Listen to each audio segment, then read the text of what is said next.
Hello everyone, today we make a consideration on the evolution, crisis and ultimate transformation slash stabilization of the medieval world, medieval civilization if you want. It's going to be a relatively theoretical video because we will observe medieval times and especially this period comprehended between the 10th and the 15th century from a very, elevated position. We will hardly get in any detail in this sense or in any specificity, but it's nevertheless very, very important in my opinion as a perspective, as an interpretation of medieval civilization, its transformation.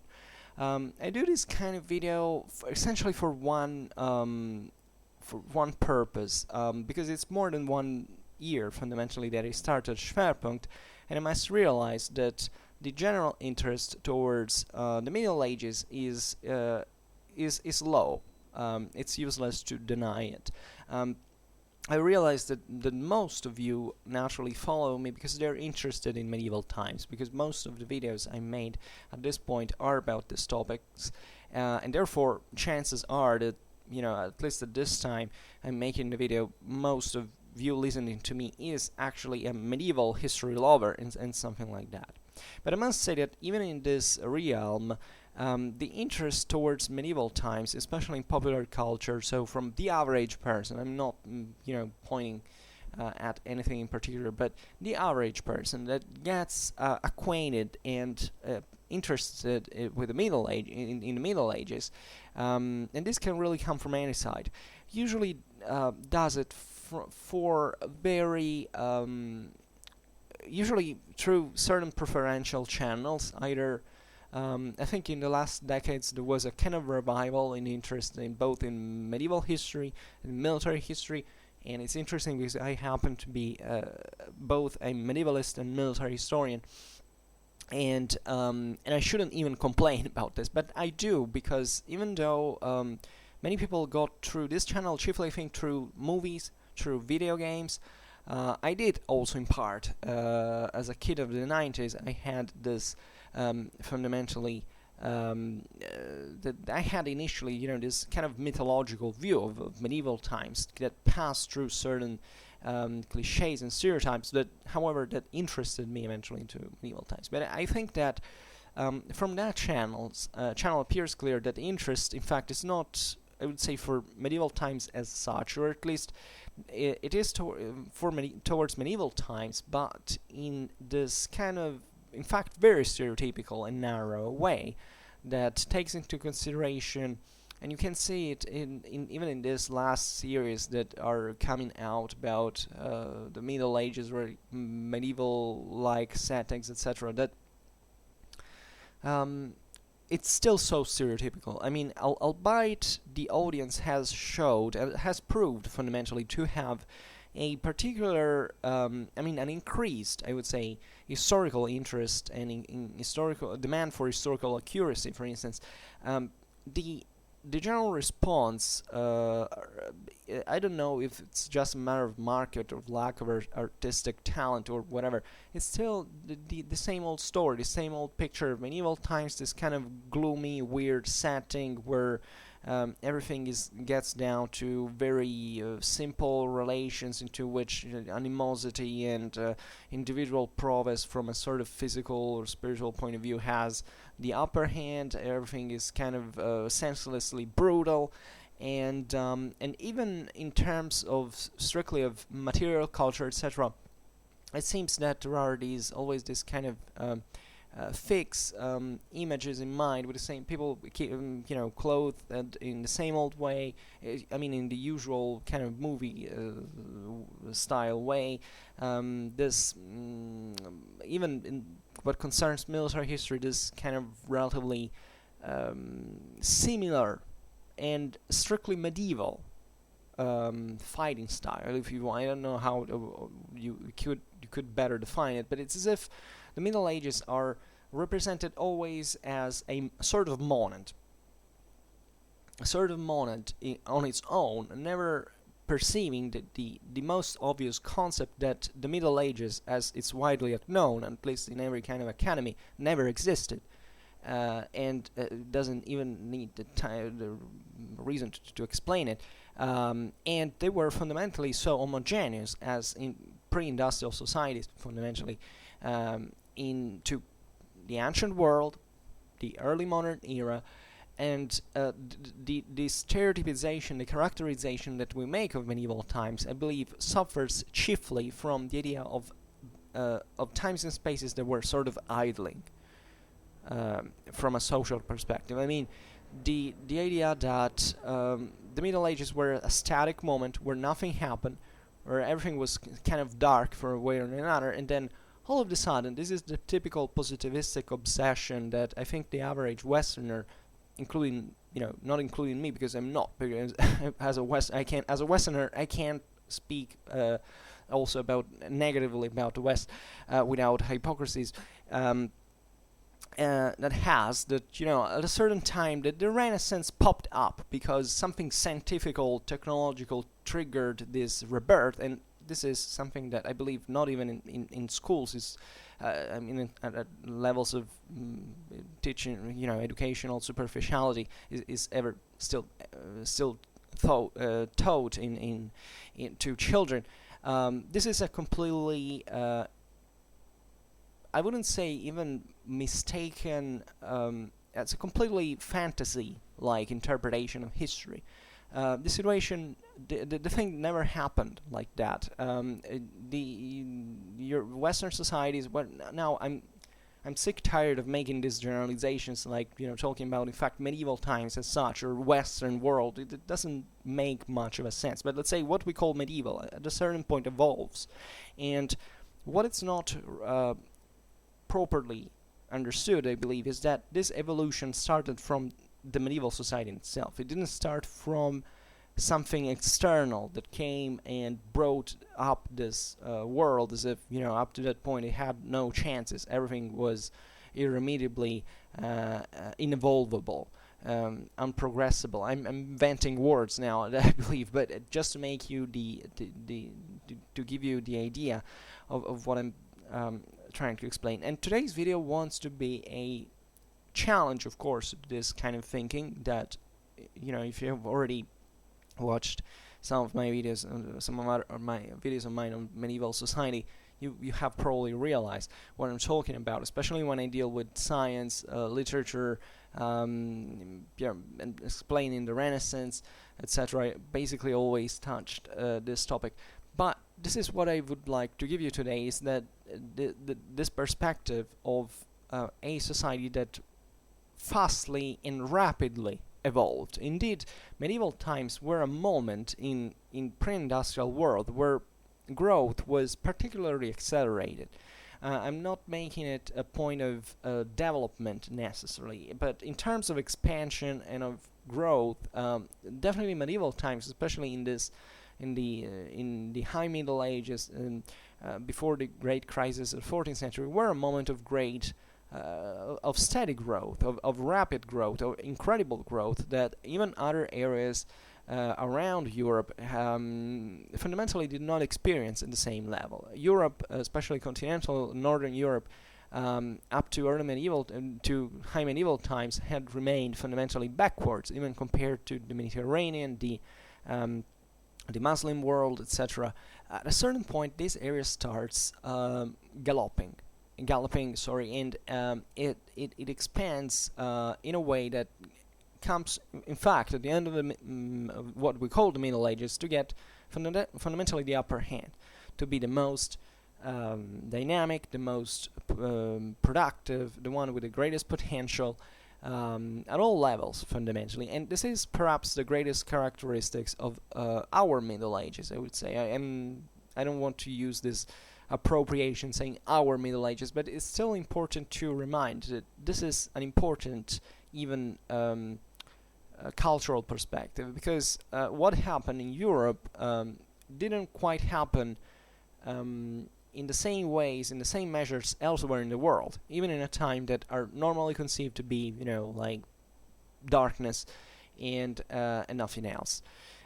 So with today's video, we try to challenge, in fact, this idling nature of medieval world and idling character of medieval world, and observing its dynamism more than else, and reflecting also especially on the great crisis that, however, affected Europe, as not only as Europe, it was in the 14th century something that was so widespread all over Eurasia. I give you that there can be different interpretations of this, in the sense that I believe also myself in a certain measure that, for instance, what the trends of growth and contraction, etc., growth on decline, let's say, of in this millennium of medieval history were actually pretty transversal throughout all Eurasia. I mean, even if you look at closer, you take a closer look to the West, Eurasia, so you take into consideration Western Europe, the Byzantine Empire, the Near East, you observe that fundamentally these areas were a bit evolving in the same way. In a macroscopical perspective, I mean, the rebirth of the year 1000, for instance, is something you meet fundamentally also in the Byzantine world. You find also in the Islamic world. There are the same goes for the contraction of 14th century. That is even more evident. The more evident with the plague that spread from Mongolia, at least from as much as we know, and it spreads all over Eurasia. The great Mongolian, great Mongol Empire collapses. There are massive transformations in also international trade, and this all has that's a moment of crisis also for everyone, we can't say. So today we will try to highlight more than else instead the characters that also were peculiar of let's say Europe, Western Europe, if you want. So this system that fundamentally stemmed from Latin Germanic Europe, but it can be extended also parts to the Slavic countries, also to the same Mediterranean. And it depends really on what you can. The boundaries are always very difficult to draw. They are always blurred. Also because these societies were so deeply interconnected. So you can't understand, for instance, the economical rise of Europe in the High Middle Ages if you don't understand what the Islamic markets were about. Because even without the Islamic markets, that European growth would have not been possible in the same measure. I mean, Europe was an open system, and that's also why it managed to draw from the external, for its own growth. And this is particularly evident, I believe, from an historical perspective. That's also there is the idea that, in fact, also that Europe was closed in itself during medieval times.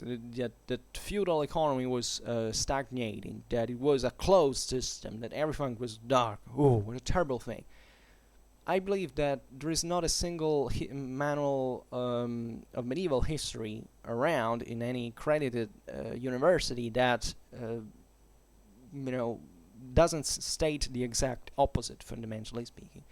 And there is, in fact, this division between what mass culture believes and what the historical evidence tells us that is striking, and this gap should be fundamentally eliminated. We should bring everyone to understand this dynamics, because I believe that most of the prejudices towards medieval times stem exactly from this positivistic myth that was fundamentally founded in the 19th century, for which medieval times were truly it's a very economical perspective. And that's really, I think we are obsessed in the West with the idea of growth, of technological progress as a engine of growth, fundamentally, of civilization. And these are positivistic myths. I mean, we are stopped. If you really believe that, you're stopped to the 19th century, because not even before the 19th century, the medieval times were considered as such such a gloomy period. Yeah, of course, the 18th century, also humanism, had given an overall negative picture of medieval times. But what I'm saying is that they had reasons that were very contingent to their own times as well. So they basically had nothing to do with medieval times themselves. I mean, the real historical one, the historical ones, let's say. But it was more today. I mean, as in 2019, our perception is still mostly influenced. Perception of medieval times is mostly influenced by the 19th century view. And we stop to that. So everything that, in our opinion, doesn't grow, doesn't rocket to the stars, is an inferior thing. Just saying, not even the Roman Empire rocketed to the stars. I mean, even if you look at an ancient economy, even if you look at early medieval economy, it wasn't really a super fast spreading economy, especially the one of the Roman Empire, because the Roman Empire tricks people because it was the Romans that expanded. But they don't take into consideration the whole system, that with Roman Empire, without Roman Empire, was still growing at a very slow pace. The Romans simply, in that case, had an enormous amount of resources in their own hands, so they start building massive infrastructures that sort of develop certain areas, but the general picture is still, not very different from medieval times. In terms of economical dynamism, but medieval times surpassed the ancient world easily, I think, in the 13th century at the latest. And it's also a matter of potential, indeed, because but now it's getting complicated, and I already discussed this in other videos, but let's say that that's our main prejudice. The idea that technology, for instance, this other technologistic prejudice, this idea, everybody who doesn't use technology doesn't do it because it's stupid, and we are more intelligent. No, you are more legitimately, historically, scientifically more stupid than a person that lived 2,000 years ago. We know it. We know it by fact. You are stupid also because you believe that technology is what makes civilization grow. As a matter of fact, it's civilization growth that triggers technology, which is the other way around. Technology has only a minor impact by itself in the growth of civilization. It's more a consequence than a cause. And this is also a hard thing, a hard to die obstacle that we have in order to make people understand about history. This relation with technology. Everybody's obsessed by that. Now, I'm basically talking about everything but what I wanted to talk today about, because I have so many things in mind, even about the same relation with science that existed in medieval times. It was amazing. You can legitimately talk about the Middle Ages as the civilization of machines, of machinery. You should tell this to other people. I mean, I'm not kidding. It's like one of those kids' books, if you like this book, tell it to your friends and let them go send them by it. But it's really the truth. I mean, I'm telling you this naturally now in a very superficial way, because first of all, I didn't prepare anything specific about it, but I also want to talk about something else today. But if you are interested, if you get curious about these ideas, these thoughts, please check them. Go out, pose yourself questions, read, because it's plenty of style. Also, of bibliography that deals with these topics now. I'm not an expert personally, but these are all things that have been written, have been told. Then the real problem is who wants to read them, who wants to listen to them, which is a wholly different thing. And we should analyze, in my opinion, the reasons why the people do not read or do not listen to this, which are the real key for understanding. That's really also what we should understand. That's like with technology. You can invent the most sophisticated technology, but if you don't have an environment where you can apply it, where it can be successfully and functionally integrated, that technology is completely useless. So that's the reason why there are technologies that are invented and do not find a use, a fitting application for even 1 century. This is what history tells us, and that's the same with education. That's the same with learning. You shouldn't print more books.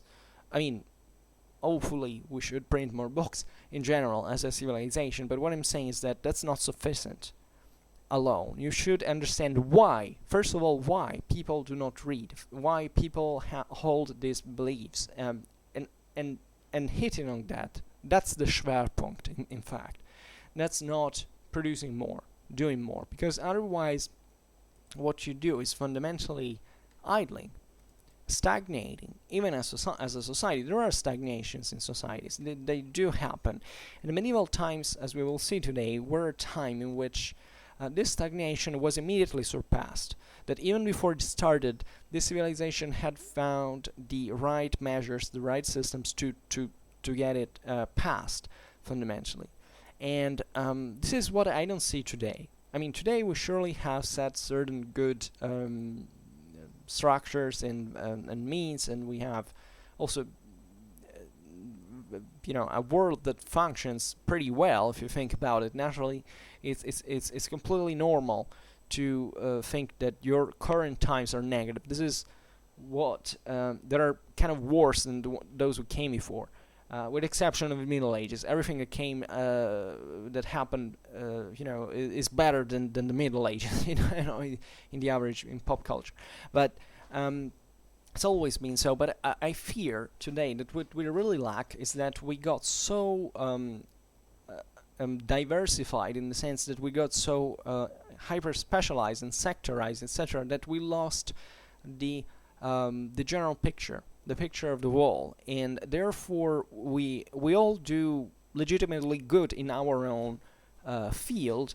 We do all legitimately good in our sector, fundamentally, but we don't know how to pose this sector in relation with others, and therefore we just create not a single civilization but several different civilizations that are incapable of communicating with each other. And this is what is happening, I believe, also at historical level.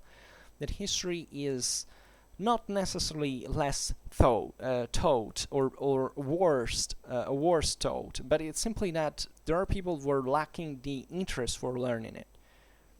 And that's the most disturbing thing, because in my opinion, you can't live in a world by sectorizing your knowledge. You should, as an adult, you should be able to understand several the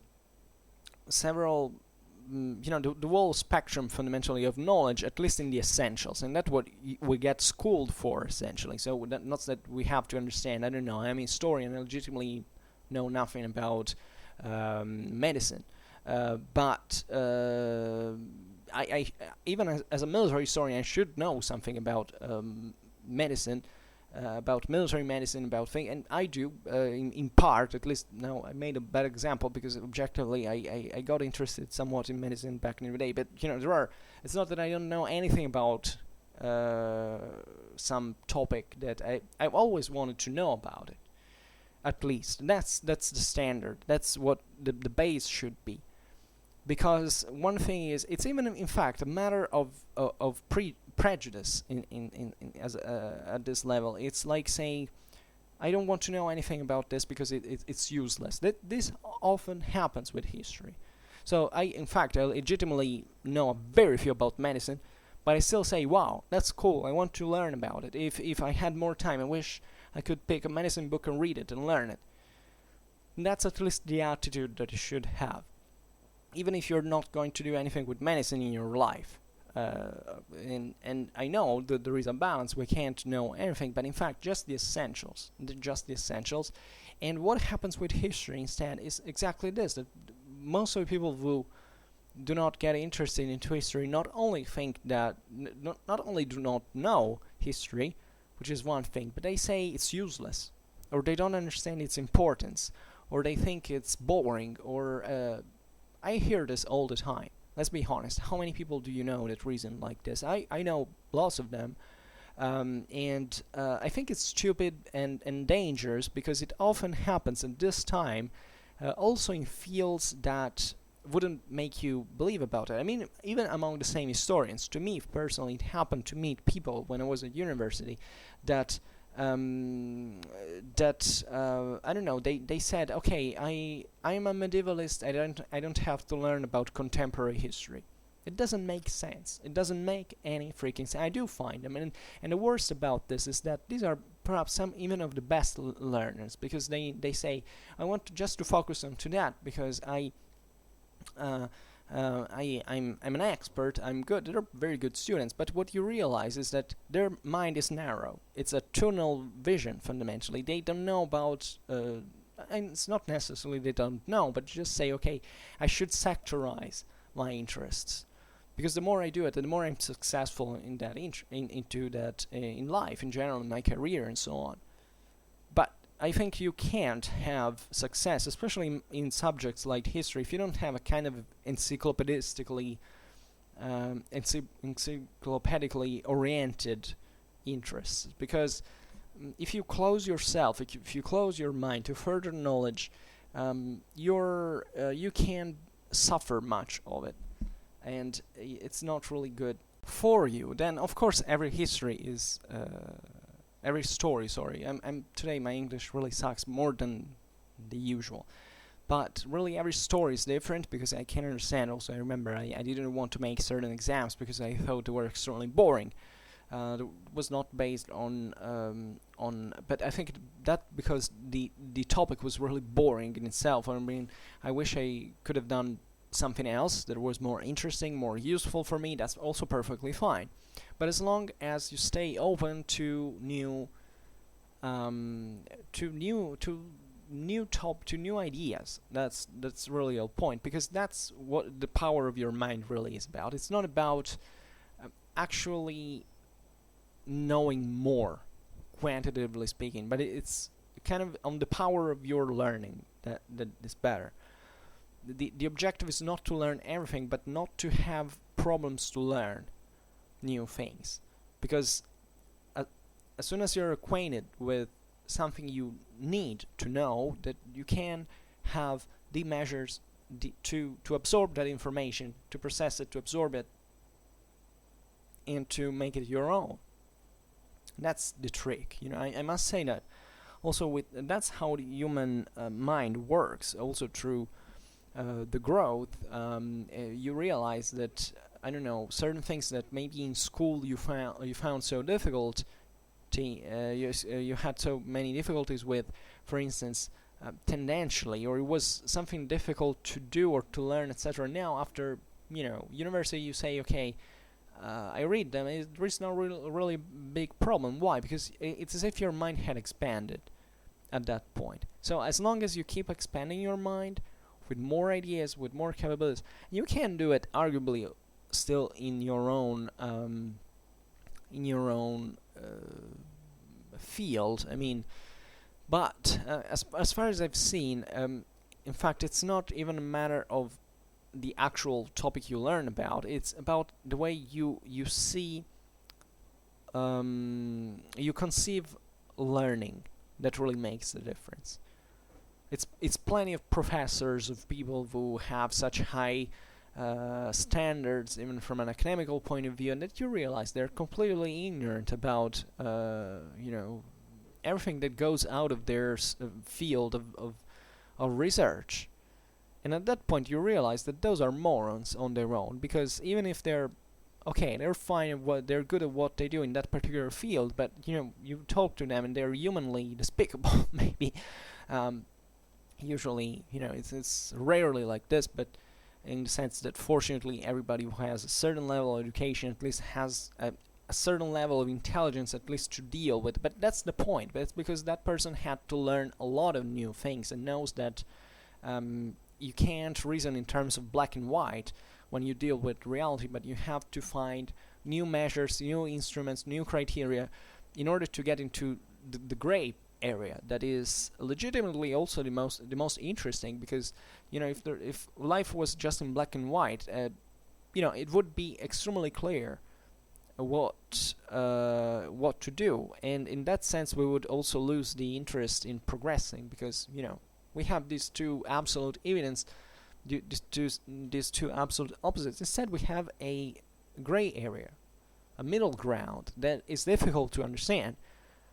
If you and where the real struggle of humans lays, and that's incidentally exactly what I was discussing when in these last days with those paragraphs on von Clausewitz. This eternal dichotomy between theory and practice, where that there is an absolute, but at the same time that in reality it works like that, but with so many complications for you chiefly to understand, because I believe personally the truth does exist. The problem is not even to get to it, because it's practically impossible, but rather to orientate yourself towards that direction and do the best choice.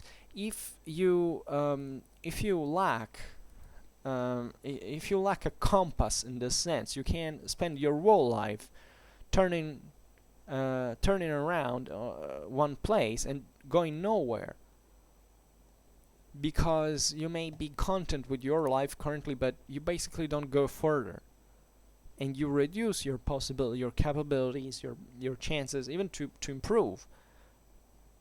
And that's instead, and that compass can be gotten, in my opinion, just if you keep learning continuously, because that's it's practice, it's experience, the only way you can get through things and have a clarity of what you're doing, and how to reach your goals, because that's ultimately the point. So after half an hour of introduction was completely unnecessary, but it kind of going back to the Middle Ages, it's very meaningful, because as we will see, this interpretation works a little bit like a compass. If you think that the Middle Ages is idling, is something stagnating, you basically don't see any difference into it. You don't know where to look it from. Instead, if you get these perspectives, this diachronic dimension of the Middle Ages, you can also see that there is a narrative through which you can interpret it fundamentally. So, I would start first of all from the intellectual side of the Middle Ages, because one can argue that there is this eternal debate between Marx and Weber fundamentally. What is that has more influence? It's the eternal struggle between materialism and idealism. What does have more influence in human phenomena, in the evolution of society? Matter or ideas? Because it's I personally don't know. When I was younger, albeit I was absolutely no fan of Marx, if not for certain aspects of economical philosophy and history and so on, but I tendentially in fact sympathize with more a materialistic approach to history, and I think starting even right now, I feel I have certain not sympathy, but I did interpret certain phenomena I studied just recently under even a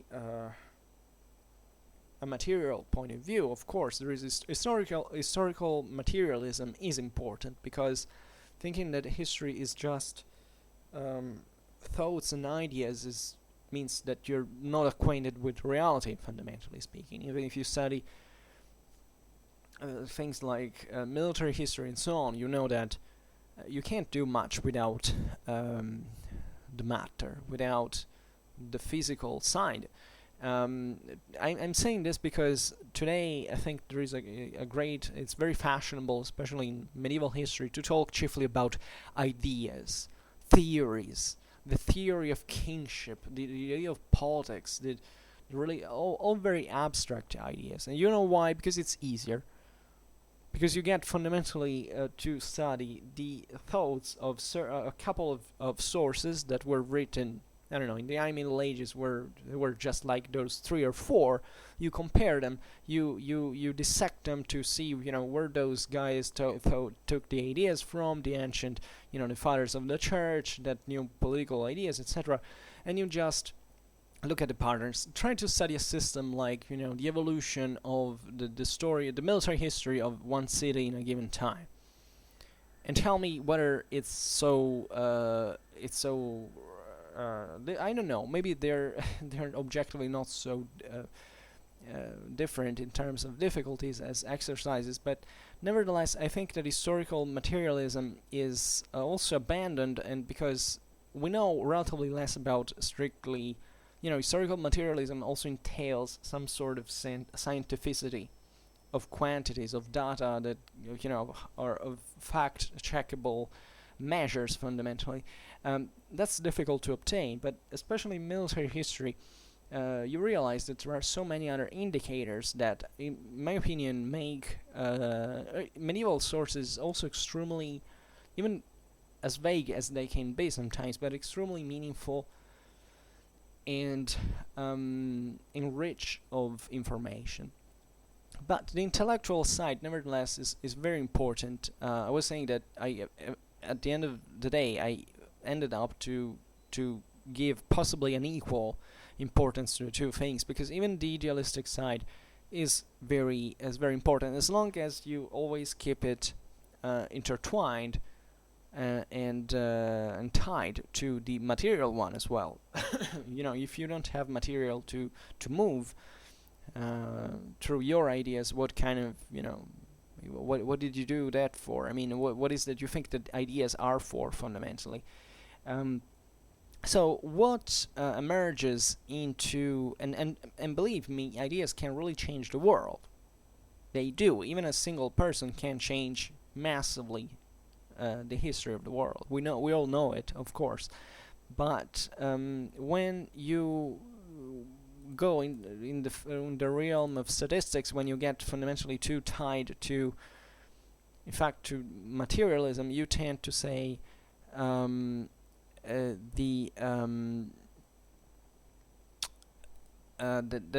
it's as if, ideas didn't matter, that humans just work because there is some material explanation for physical dynamic that goes that way. Excuse me, I drink a little bit.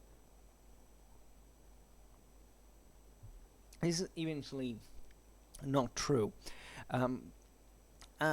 But sometimes you can get into that view because it's as if you said, okay, there are millions of people who really have not done nothing particularly influential in history.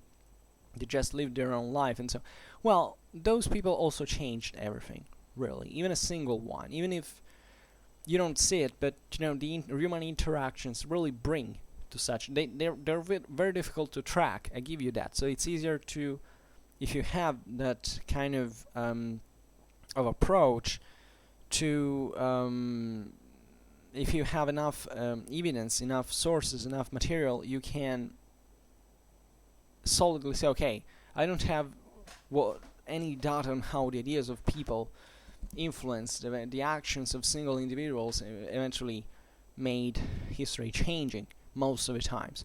I still have, but I still have great quantitative data. When in post-industrial historiography you start having the registers of all the certain social indicators and so on, so it's easy to reason like that.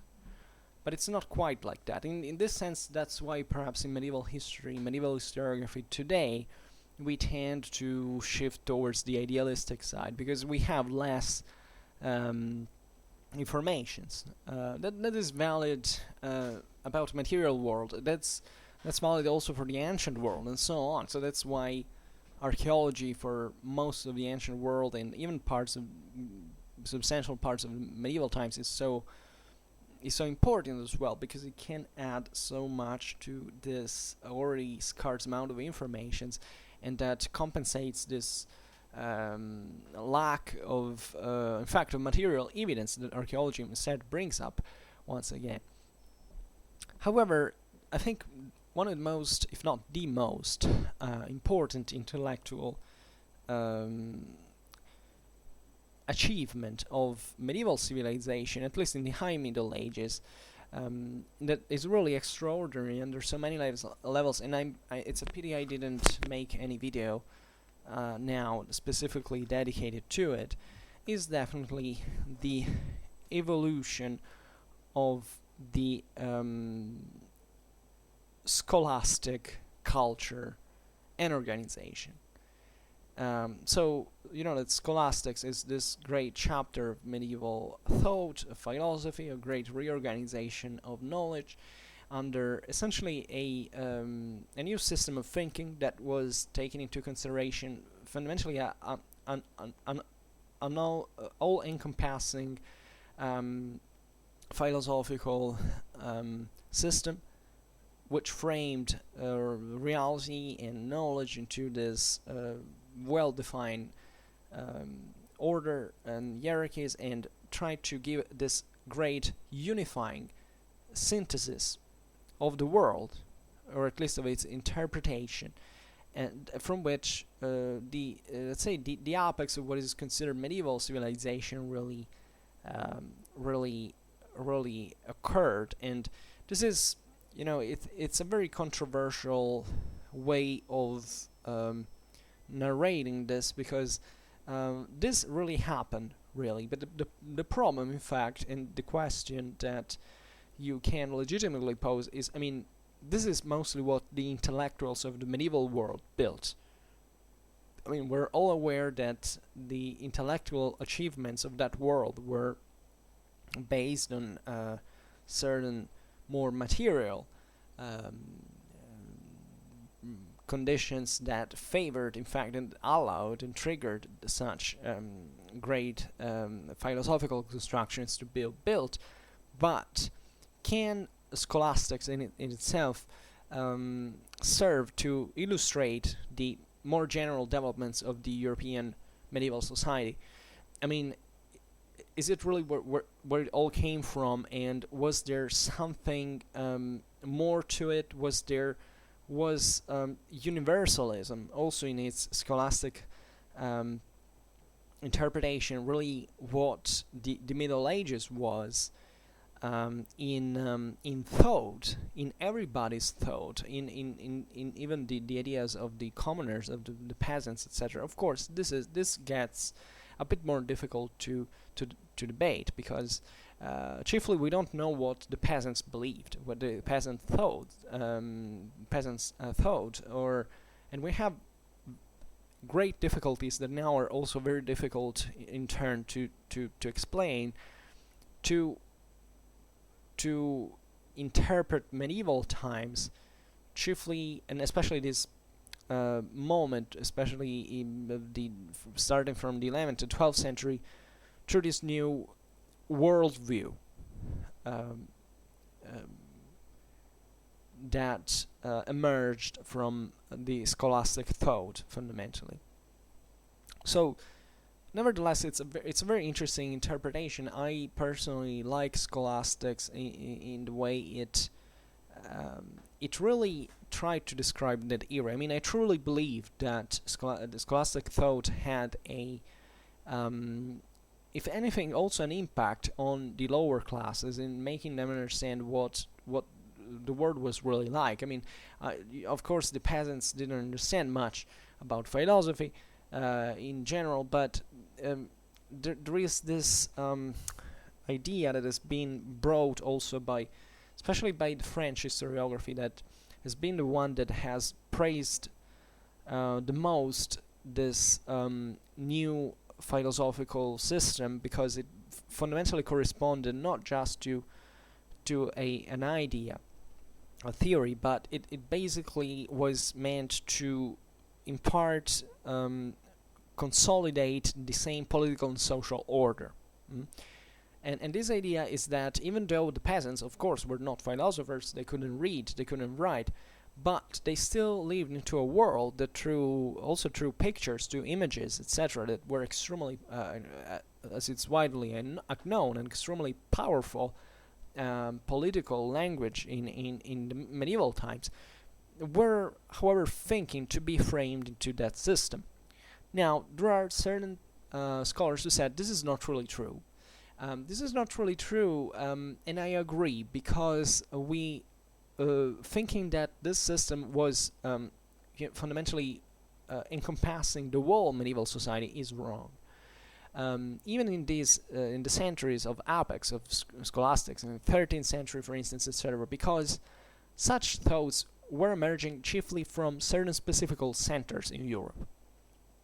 I mean, maybe a French peasant maybe saw the might of the system through the cathedrals, through the French nobility, through this world that was pretty much the center of such enormous theological developments gravitated around Paris and so on. But what about a German peasant?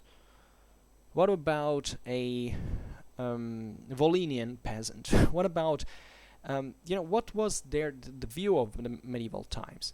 So if also in here, it's not just about the matter of how far these centers were from France, or how much French feudalism, political and social models were exported in other countries, which happened actually very, very fast by certain standards. But it's really what was the local culture influencing like on the local society, because the universalism, for instance, is something that entails a great deal of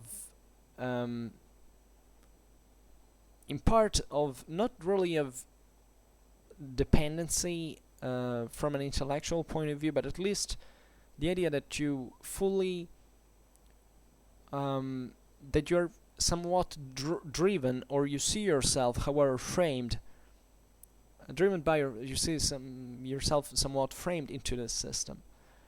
This is particularly complicated when you go look at other realities that take, I don't know, the Finnish peasantry. What did the Finnish peasantry know in the 13th century about universalism, honestly?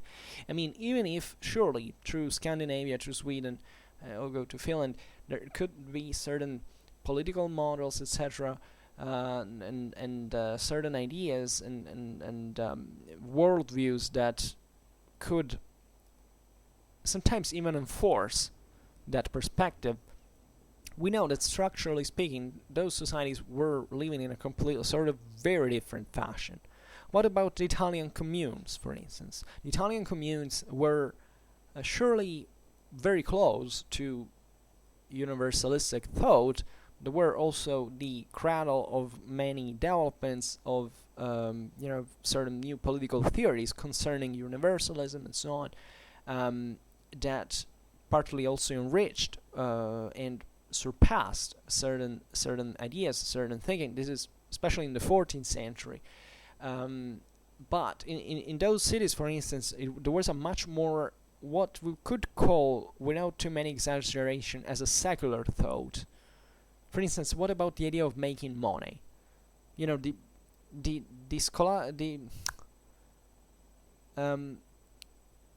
idea of making money as the first objective, and that can even bring, in fact, the communes to take arms against the emperors. That is the most powerful recognized authority in the world at the time, but even by these same communes. But the communes nevertheless fight against this authority because they still want to manage their things on their own. They don't want to pay enough money to this authority. They think the system can get broken fundamentally when not by delegitimizing the emperor as a universalistic authority, but a universal authority, but fundamentally still contrasting it. So implicitly going against an authority that, of course, at that point was considered as sort of a legitimate, but if you look at the culture that these communes produced, they didn't care very much about countering the emperor on those theological grounds. Of course, they were backed by the papacy that had a lot to say into this. It was a source of political ideologism that fought bitterly against the emperor, but these cities, for instance, they didn't give a damn. It was not necessary for them to bother themselves with complex theoretical thinking, etc., until they didn't get more developed and framed into this world political system. They just want to be left alone. So what do? They take arms in the fight for their autonomy in their battlefields, and they even achieve it. What about other worlds and other experiences? Let's leave aside other minorities that lived into Europe, that obviously had even a very different religious view. So let's just think about paganism or the heresies, or even, of course, the Jewry, or other communities that, as you understand, always, however, try to carve their own space at the end of the day, in a way or in another. And I'm talking about the same Christian society here as well. And so it's extremely complicated. And also the other barriers that existed. Universalism entails naturally a going past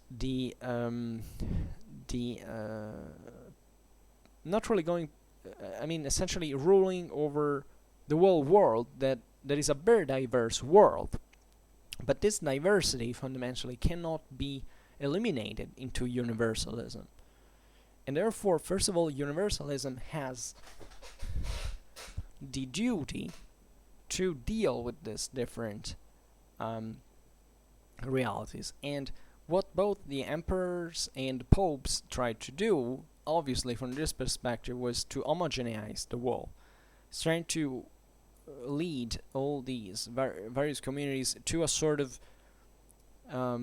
standardization, not at all levels, of course, for what was in their measure, chiefly, paying taxes, because that was the ultimate end. And so you can argue also what the true intentions of universalism really were about. But also, in this sense, the rest of the communities tended to be free, to be left alone. I mean, how was universalism really affecting the desire to be part of a unique world? This is something that we will see now was mostly opposed and practically failed, because universalism today failed. Let's be honest about it. We live in a world that kind of desecrated universalism. Universalism died at one point, at least in great parts of the West, and it was based essentially on this particularism.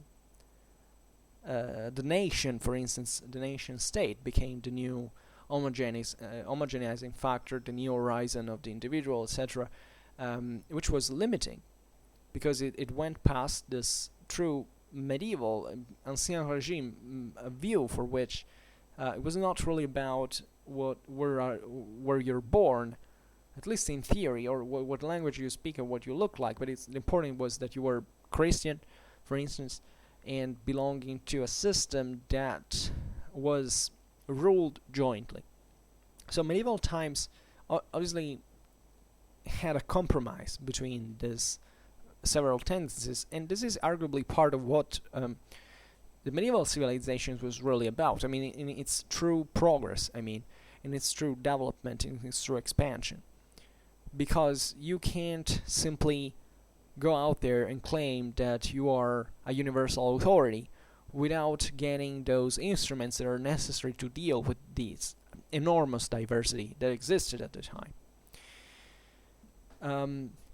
So there are also other perspectives you can see this from, because naturally you may say, well, but maybe this world was not so different, perhaps, as it seems. Well, yes, if you take especially structural elements, structural data, yes.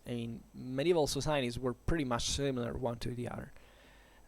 Even across through the whole Eurasia, aside from the big watershed existed between the nomads and the sedentary populations, but yeah, fundamentally, if you take it from a material point of view, it's one thing.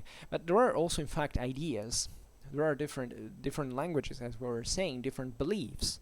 Yeah, these were all Christians, but Christianity sensibly. I mean, the religious sensitivity and beliefs and practices in life and rites sensibly varied all over the world. Just think about what happened in the same Christian world between Rome and Constantinople. I mean, they came to develop two completely different ecclesiological views, and even think, in fact, the difference that existed in on the base of structural differences as well. I mean, there are many differences between the north and south of Europe at this time. So the existence of paganism, for instance, is something you have to understand also on the basis of the different levels of developments of certain societies. This is also a very misunderstood idea, but fundamentally, monotheism is something that exists. It's developed from relatively, from well-developed societies that can produce complex philosophical and theological systems. The far north of Europe was not like that. I made a video that explains actually the different qualitative nature of belief, of faith and rite, because you can argue that the northern pagan religion was not really actually based on fate. That was unknown in their world, but not, because they were not because they were not Christian and therefore we said they had no fate. Anthropologically speaking, religiously speaking, we know that in paganism there was nothing like faith for real. It was not entailed. I made this video which is I think called Christian Faith, and I don't remember, wait a second, that deals exactly with that, and the same Nordic sagas actually address, because it was a real thing that was understood even by themselves. Christian faith and Germanic rite, the religious syncretism of the North. So just think about even the different mindsets of a person living in, in Norway. In the 10th century, a person living in Rome in the 10th century.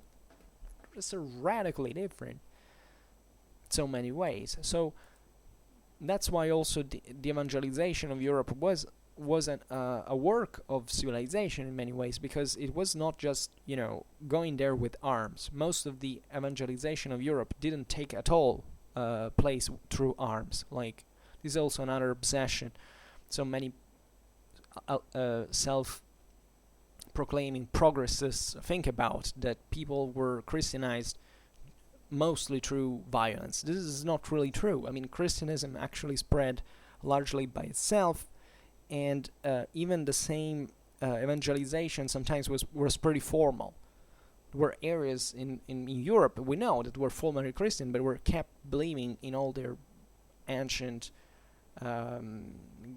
gods or traditions, etc., and the church didn't even care, because as long as that didn't create any political problem, that was it. What would you think that Charlemagne, for instance, used violence for with the Saxons and imposed them baptism for? Because he was a fervent Christian. Yeah, Charlemagne was a fervent Christian, but in his own way, which means the way of a Frank born in the 8th century, that had completely different views, including the fact that at that point, in fact, the Germanic religion of the Saxons was not much a problem in itself, but it was a problem.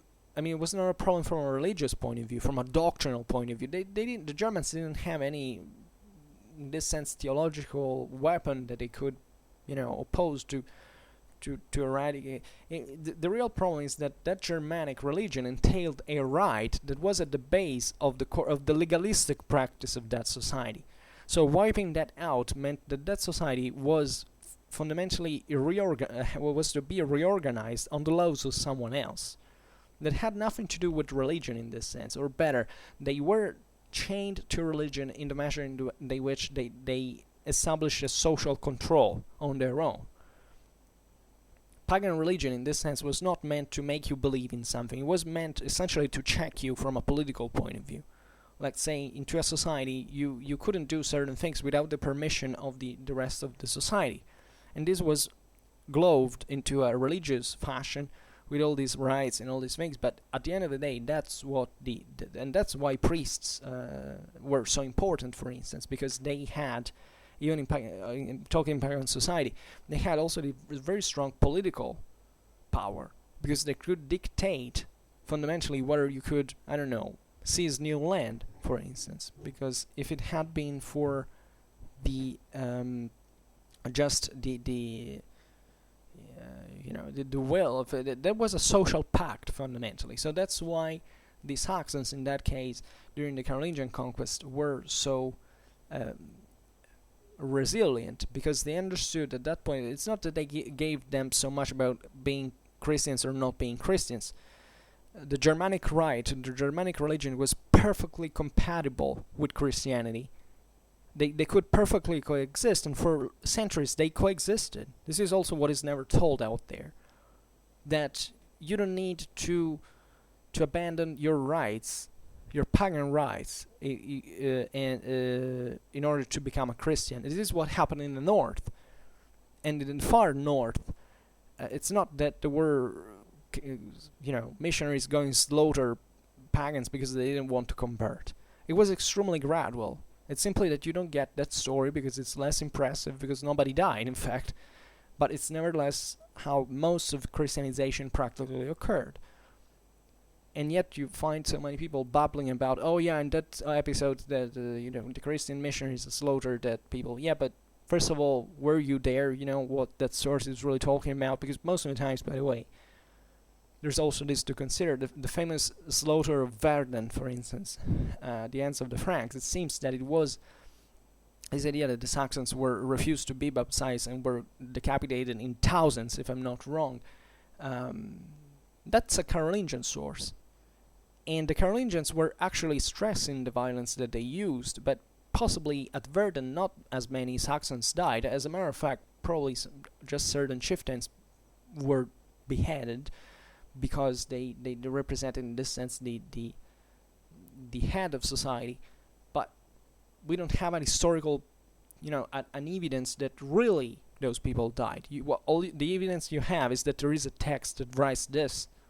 You don't have the decapitated bodies with the tag said decapitated by Charlemagne in thousands. It's not really like how history works. So I don't want to make it. It was an extremely violent times.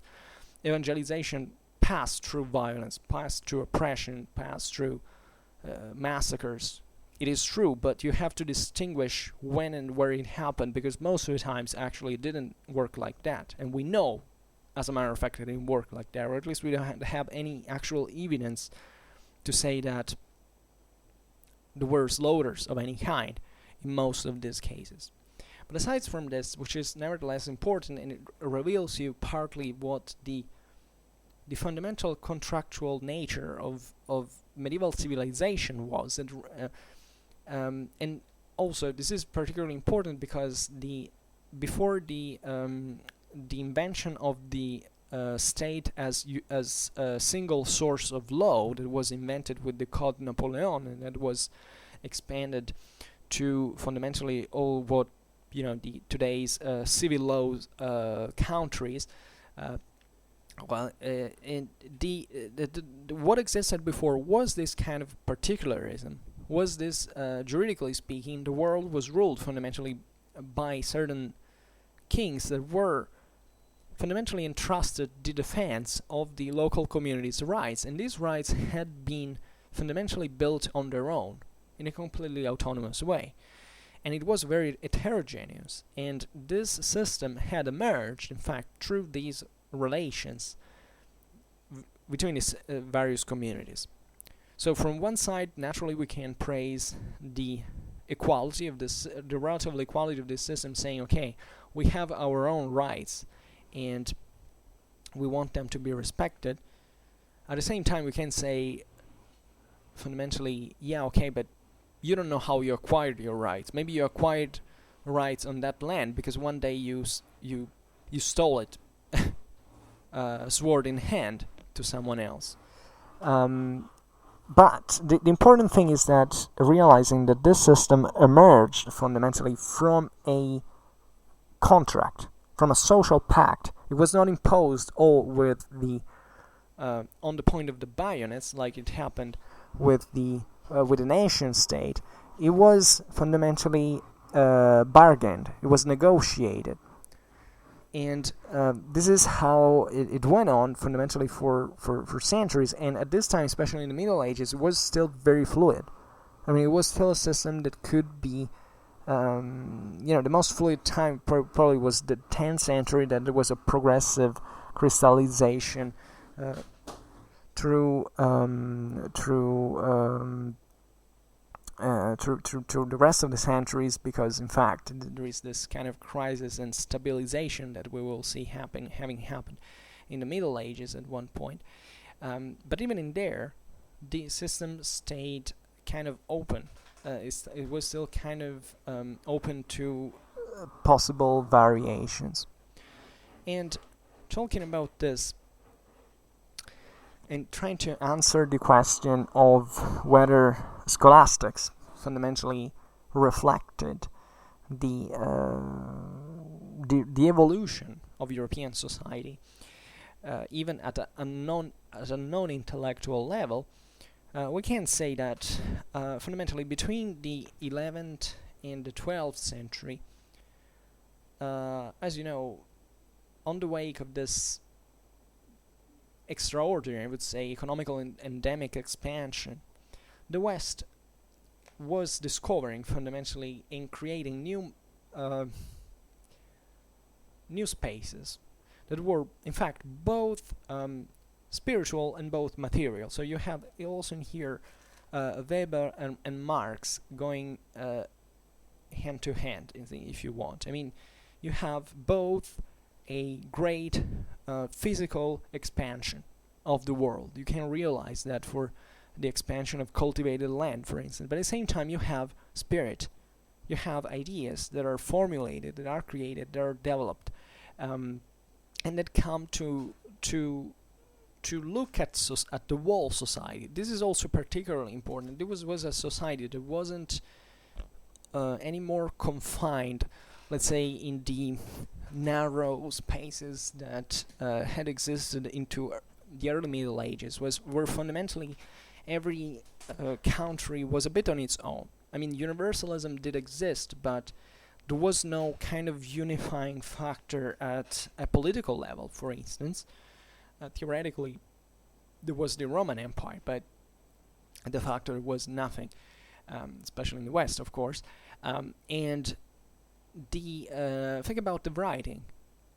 I mean, before the Carolingian reform of writing, every country had its own script, so they didn't even understand each other when they read other books. Given that it usually didn't happen, at least very frequently, in the early medieval times, at least not such on a large scale.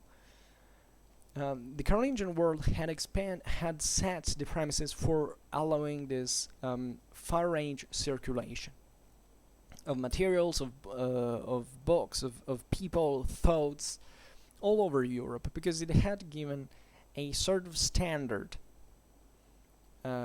vehicle through the Caroline script, through the foundation of fundamentally educational institutions that were fundamentally the scriptoria in the monasteries, but also cathedral schools, etc., that had the task to, in fact, perfect communication at the end of the day. These people, the clerics that were involved into this were people who had also this mission of perfectioning the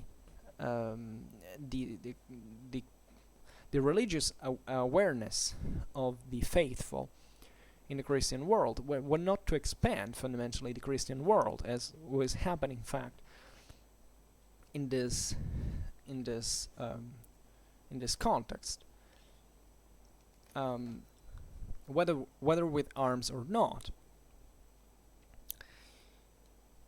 So there was a moment in this moment of that we call of rebirth, but it was also very progressive. But nevertheless, you can spot this process, is that you have fundamentally the criticism, the critique of the old fragmented structures of Europe. There was, I don't know how this was rationalized, or whether I should research a bit on this, how much this was done consciously, but indeed this new unifying factor was perceived as now something you couldn't renounce to. The idea that there had been a past before, for instance, Charlemagne, that had been somewhat unfunctional, dysfunctional, openly. Excuse me, I drink a little. Was probably accepted in thought. I mean, there was, after all, a driving force that had to be justified in a certain way, and this was the justification. I mean, the idea that the old system had not worked, that there was the need, for instance, for a greater authority, for a greater organization of Christianity from a political and ecclesiological point of view. Naturally, these theories, as we said before, were mostly pushed by entities that were like monarchies and great political centers, fundamentally, that were leading also the political scene. So much of this was also propaganda, definitely, and that's why we have difficulties to say, okay, what did whether the peasant believed the same thing or not. So there were two tendencies, however, that are kind of interesting.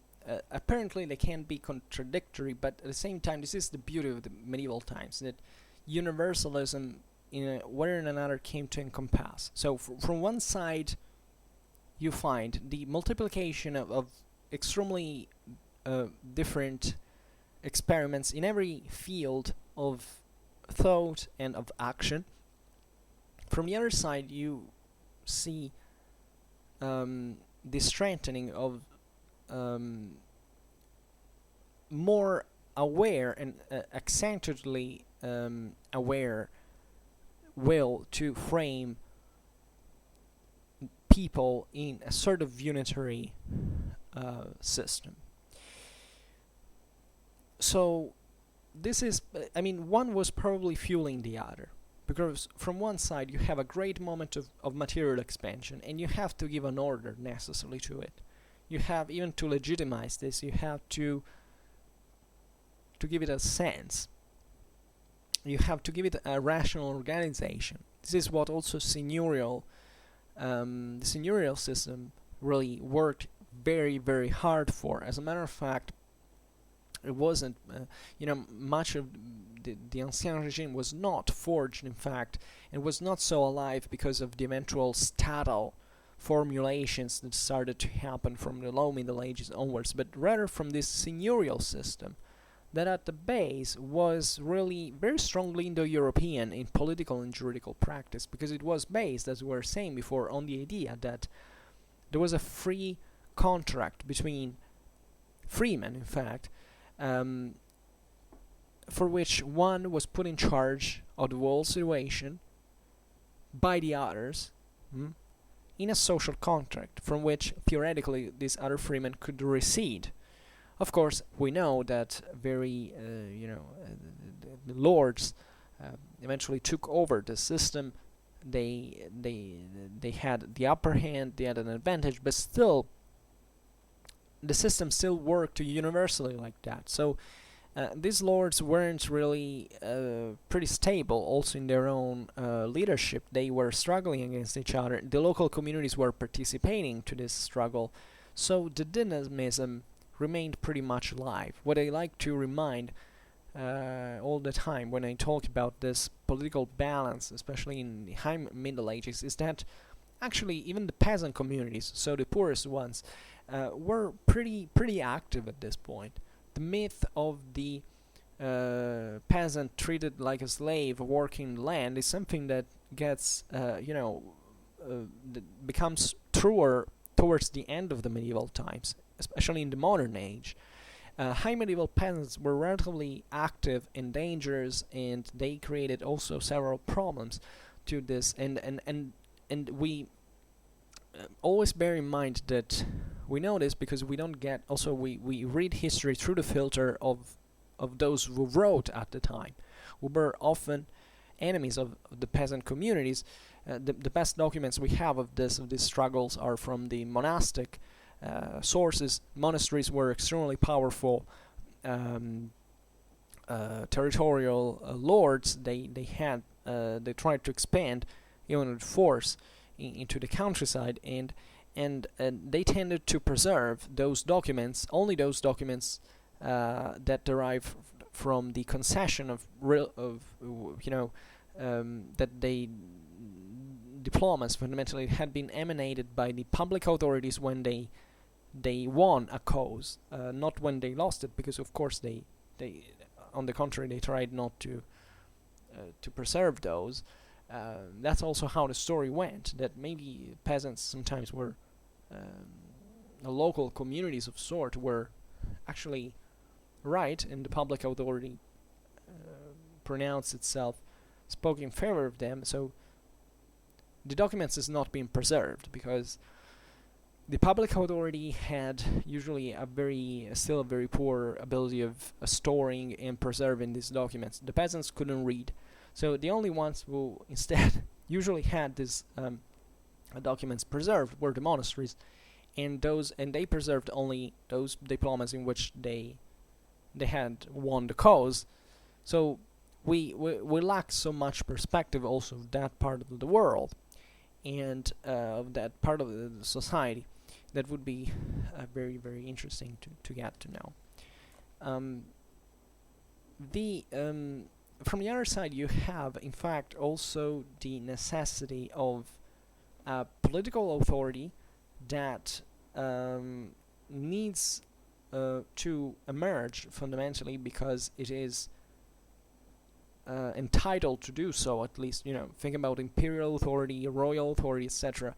That needs to expand, it needs to survive. It has the ideological means very often, but doesn't have necessarily the material means. This has been the trouble of so many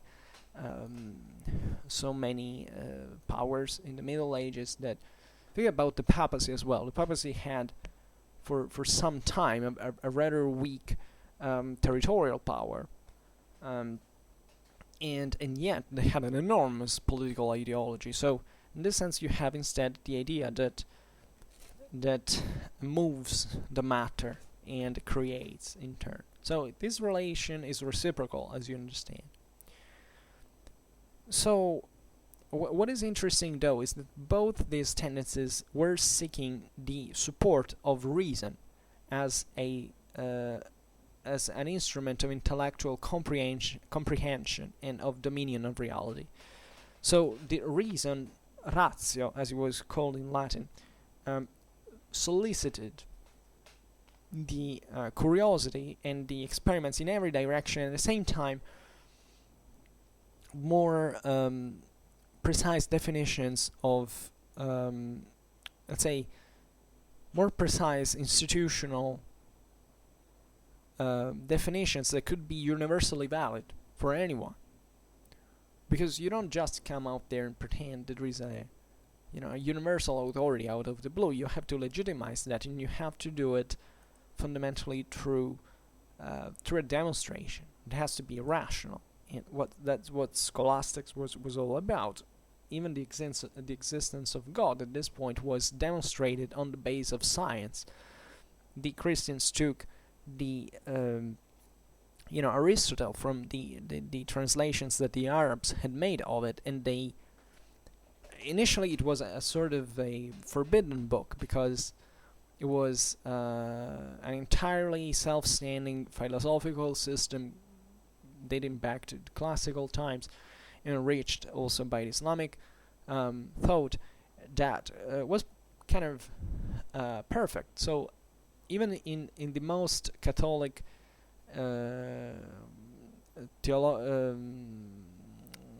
center of theological learning, there was Paris, like all the clerics were reading this. So what the Pope decides is that, okay, we can't stem the spread of this work of Aristotle, so let's work in order to integrate it into the Christian thought, and that's how it happened.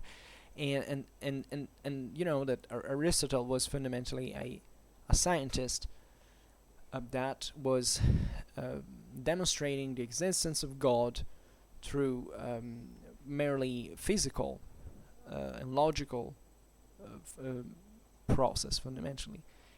The idea of the unmoved mover, the thing, it all came from there, and it was adopted by Christianity as such, and reinforcing, in fact, the use of reason as the of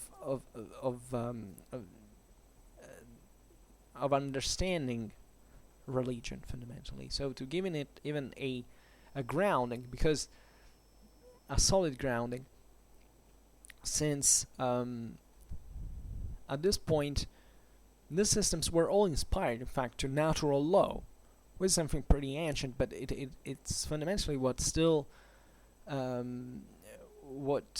instance, the American Constitution is based on. I mean, the idea that there are certain principles that are evident and true, and they all come from nature, and they Jewish naturalism is fundamentally deriving from these conceptions that were as old as, in fact, this Thomas Aquinas, but even more. In fact, Aristotle was doing it, even if in a non-Christian context,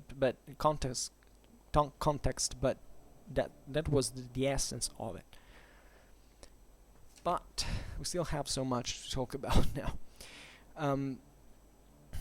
So what is also particularly interesting, and we addressed before already, is the freedom and the fluidity that existed within the seigneurial system. The seigneurial system, very far from being a closed and idling and sclerotic system, was extremely dynamic, and it allowed, and very fluid, very mobile, and it allowed, in this sense, a particularistic structure which actually favored the dynamics of human relations. This was a system in which that was pretty much open, so open in fact that all this the energies of growing Europe were finding a truly new and free and sometimes tumultuous expression, so generating this great amount of cultural and religious experiences at once. The plurality of these experiences is particularly important because also in here, medieval times at the end kind of crystallized towards the modern age. The modern age is fundamentally the crystallization of the Middle Ages in many ways. We can't stress enough the continuity of medieval times into the modern age in perspective. This is also another prejudice. People believe that modern age was an overcoming of the Middle Ages. Absolutely not. Absolutely not. If it really started, first of all, it started into medieval times. And secondly, it even from a banally, but not so banally material point of view, it's not that there were so many differences with medieval times in the early modern age, especially.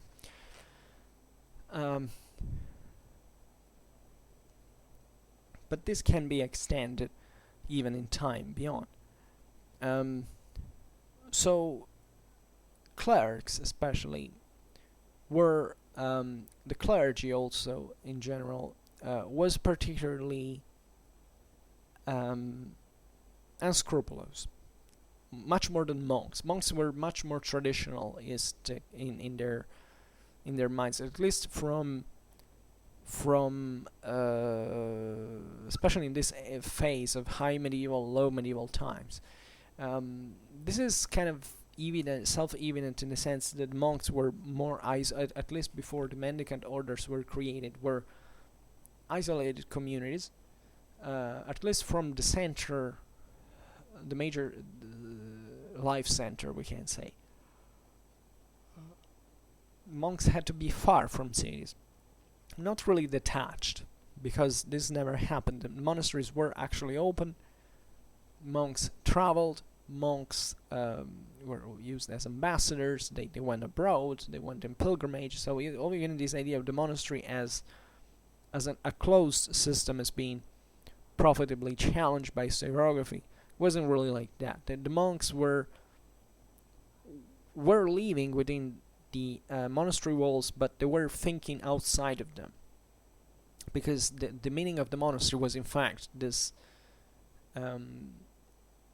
I would say exemplar duty that the monastery had towards the external, because theoretically the aim of the monastery was not to flee the world and not to hear of it anymore, not to let the world hear anymore of the monastery. On the contrary, the monastery was a sort of system that had to be replicated all over the world.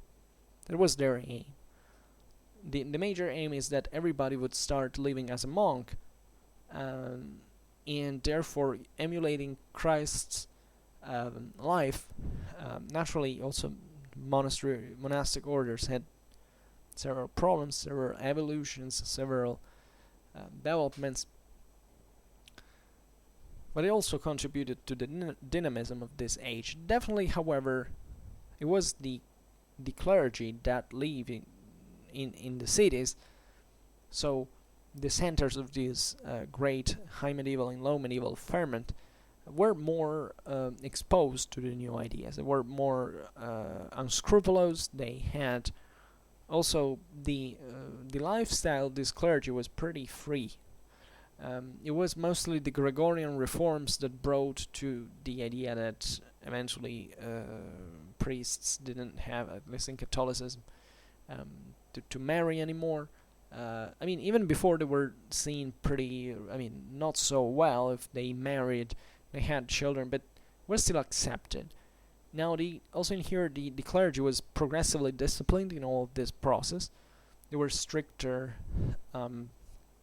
behaviors, but at the same time, this system was increasingly exposing the clergy increasingly more to new ideas, to new stimuli, and therefore this clergy opened, if you want, to the challenge of a reality that was changing, so into which the old passive view also of man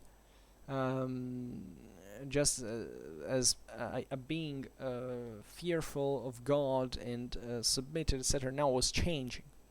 We talk about 12th century humanism, because you can see also in art where the evolution from the Romanesque into Gothic architecture, where you see that into which you see that the human figure is acquiring an ever greater importance.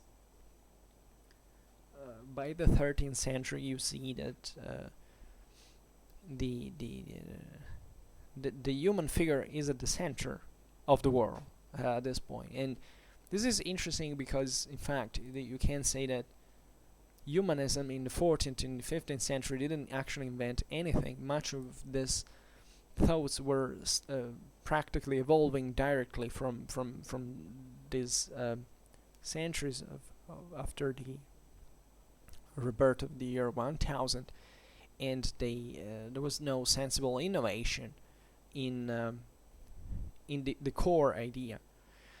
While in Romanesque art you find essentially God that is over everyone, is enormous, that men are kind of small, so in a kind of subordinated position.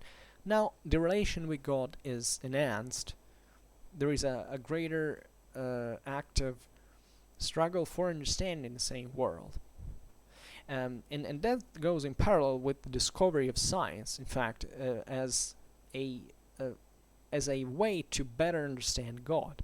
This is what universalism and scholastic had formulated, is that the world is a great symbol that has to be deciphered.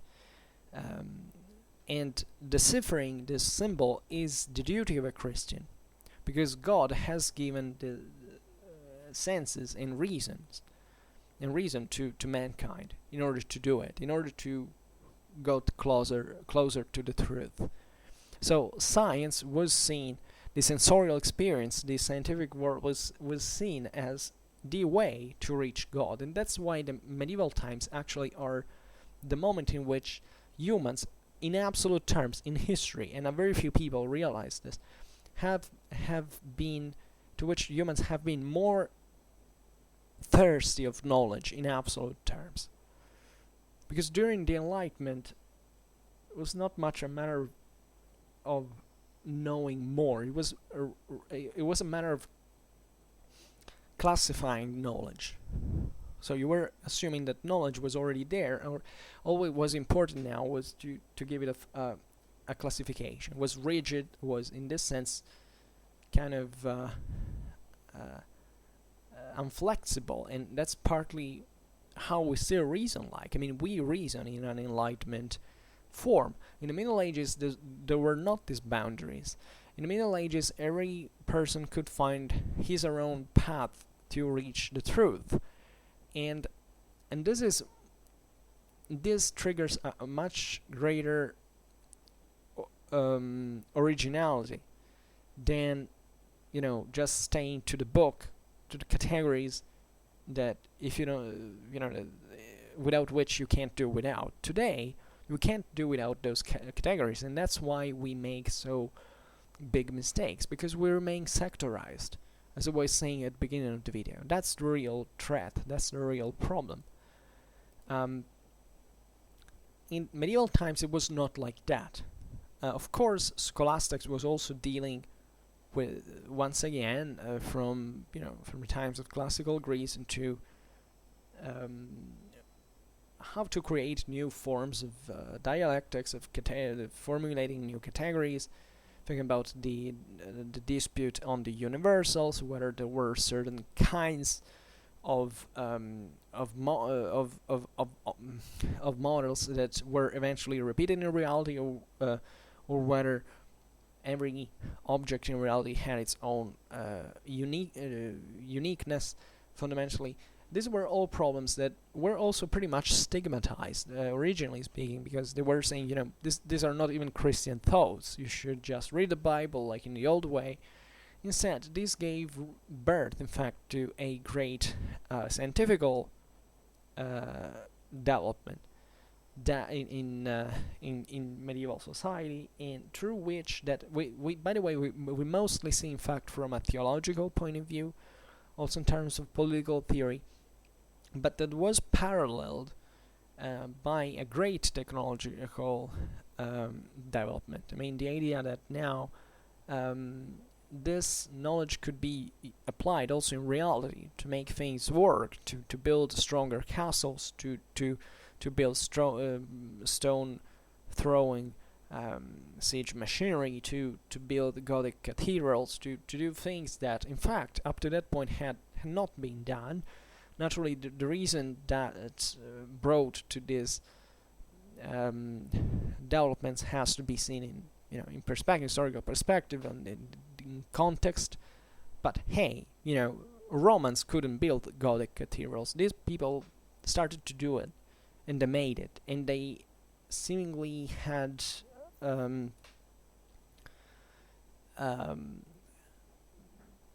had no previous simulation. And the trick here is that actually the knowledge on how to do certain things had survived in a way or in another, and that especially this knowledge is not something just that you can store in books. This is also another fundamental misconceptions. All these improvements, all these developments didn't start from books. When you see, we discussed this a lot on Schwerpunkt, when you see all the recovery of the ancient knowledge from books, etc., that happened when the development had already occurred, when people were already aware of those problems, and knowing that there were those books around, they wanted just to integrate them to the knowledge that they already built. That's how, in a nutshell, the Renaissance was. The Renaissance was not an externally triggered phenomenon in Europe. Europe had all the means to develop Renaissance on its own, and it basically did it. The knowledge coming from the East was just marginal into this process. It favored, it helped, but this could only be born because there was a request for those books in the West. Because guess what? In the West they already knew what was written in those books, and how could you know it if you if you don't know anything about what is written in those books? They already had figured it out.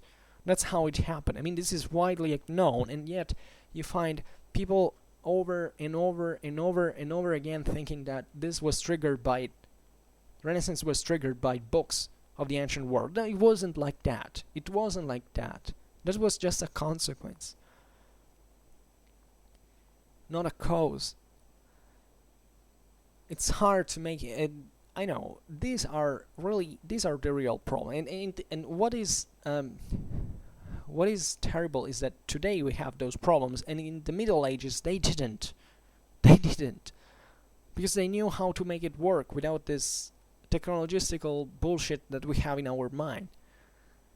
And we don't know it anymore because we are used to get served without figuring out things on our own, and therefore we drastically underestimate our own intelligence as humans. We think that we need a book to make things work. And who did write that book in the first place? Someone had already figured those things out without books. Guess what? This is extremely important. If you want to understand history of technology, history of economics, you can't do without these concepts. And there are pseudo historians out there trying to lecture people, saying, it was because technology arrived, things popped up magically. No, it was technology to be triggered by development. It's very important. This is at least known by any historian of technology, of science, of economics. And another proof that we all talk only in our respective sectors, and we don't care about the rest of knowledge. And well, a medieval mind would have never accepted this. A medieval mind was set on the idea that you have to learn literally everything because it's your duty. It's not an interest. You have to do it as a task, as a human. That's what intelligence is. We don't have that kind of intelligence anymore. That's why we should study the Middle Ages. So, going back to the urban clergy, let's say that the new intellectual, the new cultural fervor flourished chiefly around the cathedral schools, even outside of them actually, because even especially the juridical studies at this time are recovered. That's the same way with technology. Society was not reordered by Roman law at this time. Roman law became something mandatory and sclerotic only at the end of the Middle Ages. There were certain areas of Europe that had recovered them first, that kind of became dogmatic about it, while others remained more open. But originally speaking, in the heart of the Middle Ages, Roman law had been recovered not in a dogmatic way, like saying we have to obey it because it's Roman, because it's imperial. those first jurists didn't give a damn about it. They were just curious about it because they had their own laws on their own. They just wanted to fill the gaps that now the evolution of society had created into the early medieval ordinaments that corresponded to a simpler society. Now society was dramatically developing, so they needed some other law that had to integrate the one. And that's how the Roman law was recovered, but there was no dogmatism about it. This is the point. The humanists, the Renaissance, were dogmatic because they erased all that happened before and said we have to go back only to how Cicero wrote, how to Virgil wrote, and we don't have to care about anything else. A true medieval person would have never believed something like that. It would have stayed open. It would have stayed cautious. It would have integrated knowledge from several parts. And the only reason why eventually humanists could sit on their chairs and writing for all their life and studying, etc., fed by noblemen, their patrons and so on, it's because there had been medievals that had managed to develop that society and create that surplus on which the humanists, on the top of which the humanists were pontificating on the ugliness and darkness of the alleged Middle Ages that never existed in history. That's a kind of a much darker picture. The one of humanists in their mindset than actually. But there is also a healthy humanism that incidentally is exactly part of the medieval legacy. I made some videos about this topic, and what I would like to make you understand is that this is also partly our fault, because humanism and the Renaissance were not really how we pictured them. On the long run, we basically, in fact, applied this 19th century positivistic interpretation of the Renaissance and humanism, thinking that all of a sudden Europe woke up from the darkness of medieval times and started reasoning, and thanks to technology and thanks to something, the magic fairy that arrived, and everything came out to be normal again. The same humanists actually had their true genius pretty well rooted into this medieval originality that didn't make them just passively adopt the Roman legacy, but they actually enriched it. If you see what the Renaissance is not at all. This is so evident even for a non-expert that the Renaissance civilization is not at all a perfect copy of the ancient world. And not because they didn't make it to emulate it. Actually, they went past beyond it, because let's be honest, late medieval society was way beyond, was already way more developed than Roman society. And what the humanists enriched in the Renaissance enriched its work fundamentally was through this medieval touch of dynamism, of sensitivity, of spirituality, that we can all observe in the most beautiful masterpieces of the Renaissance. And it's very medieval, in fact, in nature as well. So eventually, also, the Renaissance kind of sclerotized,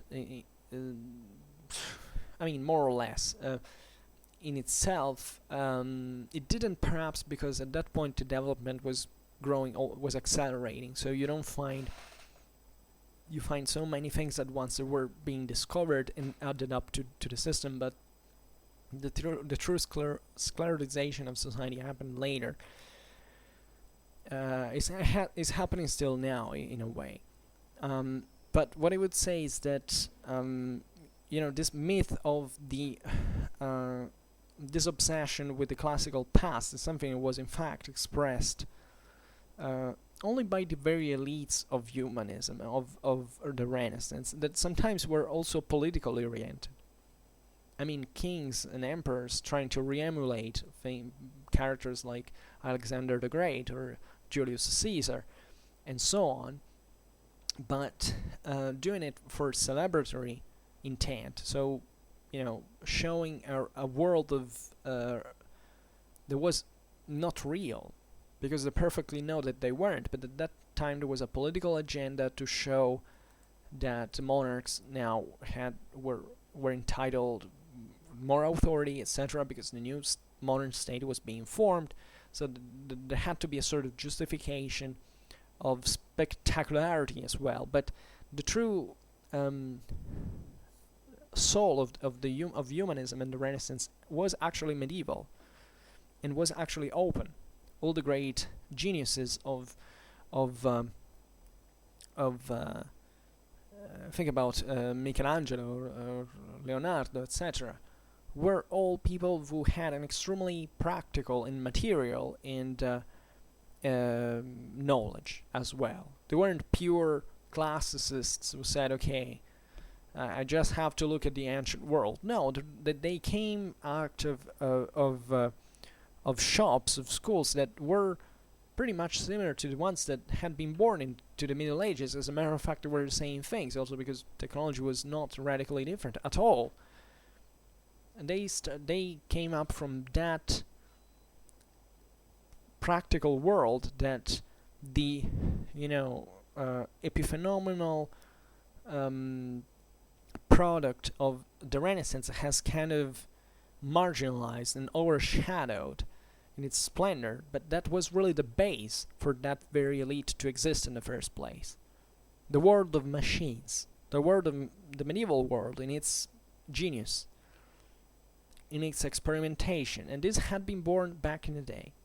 Excuse me, I drink a little bit again.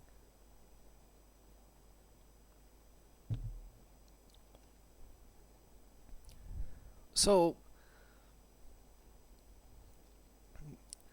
what really matters in here is that in this core, in this heart of medieval times, the cultural fervor widened to dimensions that were previously unknown. The ancient world had been nothing like that.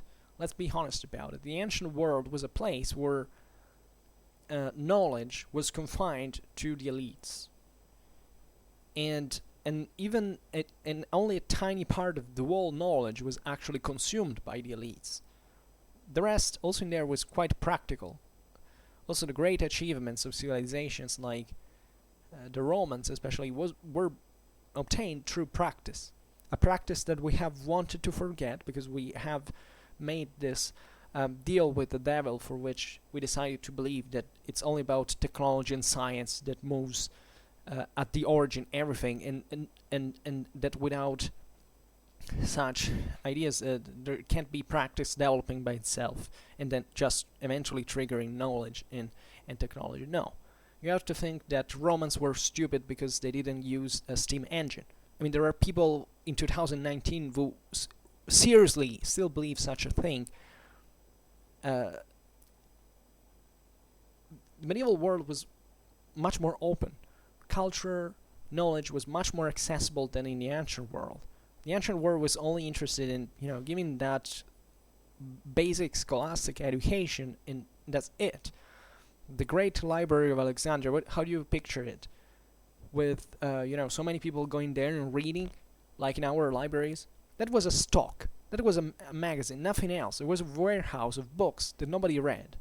It was just like one scholar every once in a while from the court that went checking one or two manuscripts, or maybe more, of course, but just to make you understand it in the sheer mass, to write something, to make it that research, which was, by the way, 90% philological, not really scientific, and that's it.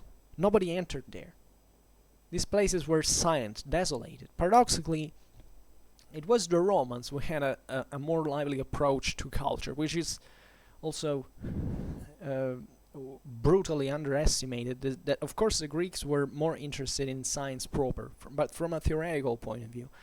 The Romans actually participated. They went into libraries to read books, not like we do, because they were usually kind of public readings. So it was not that you took the manuscript back in the day, you went reading on it as we do today. Not even in there, but in this sense, the libraries were much more lively in the Roman world than in the Greek world, renownedly, for every person who had studied that part of the history of books, of etc. So you see, it's eventually practice which wins over theory. It's always like that, believe me. And the medieval world in this was strikingly open. I mean, knowledge in the medieval world was literally way more accessible than in the ancient world. There was also a relatively few,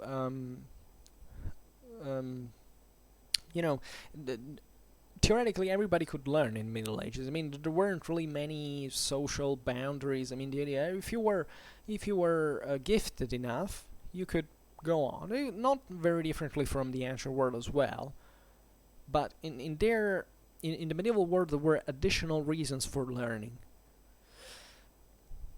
Chiefly the fact that the religion was based on the book. That is, was one thing, but not only. Was this political fragmentation at the same time that triggered in part the need for learning more, for essentially scoping a more complex system that needed written culture to develop so much. Up to that time, no civilization had read so much. No one. And this, as we've seen, that there was an ever greater number of individuals who was engaged into this learning, and this also produced clashes, intellectual clashes. They're also very, very serious, because from one side you have innovation, which is fine, because you have an actual development of the thought. From the other side, there are things like heresies, for instance, and heresies naturally were an agitating factor to this world, which is not necessarily negative, because the heresy in turn triggered, more awareness in the clergy, more education, more structures, educational structures being built up positively for that, more people joining those structures. But the heresy also brought to political military events that also in that had pushed for better solutions to be found to make armies, to make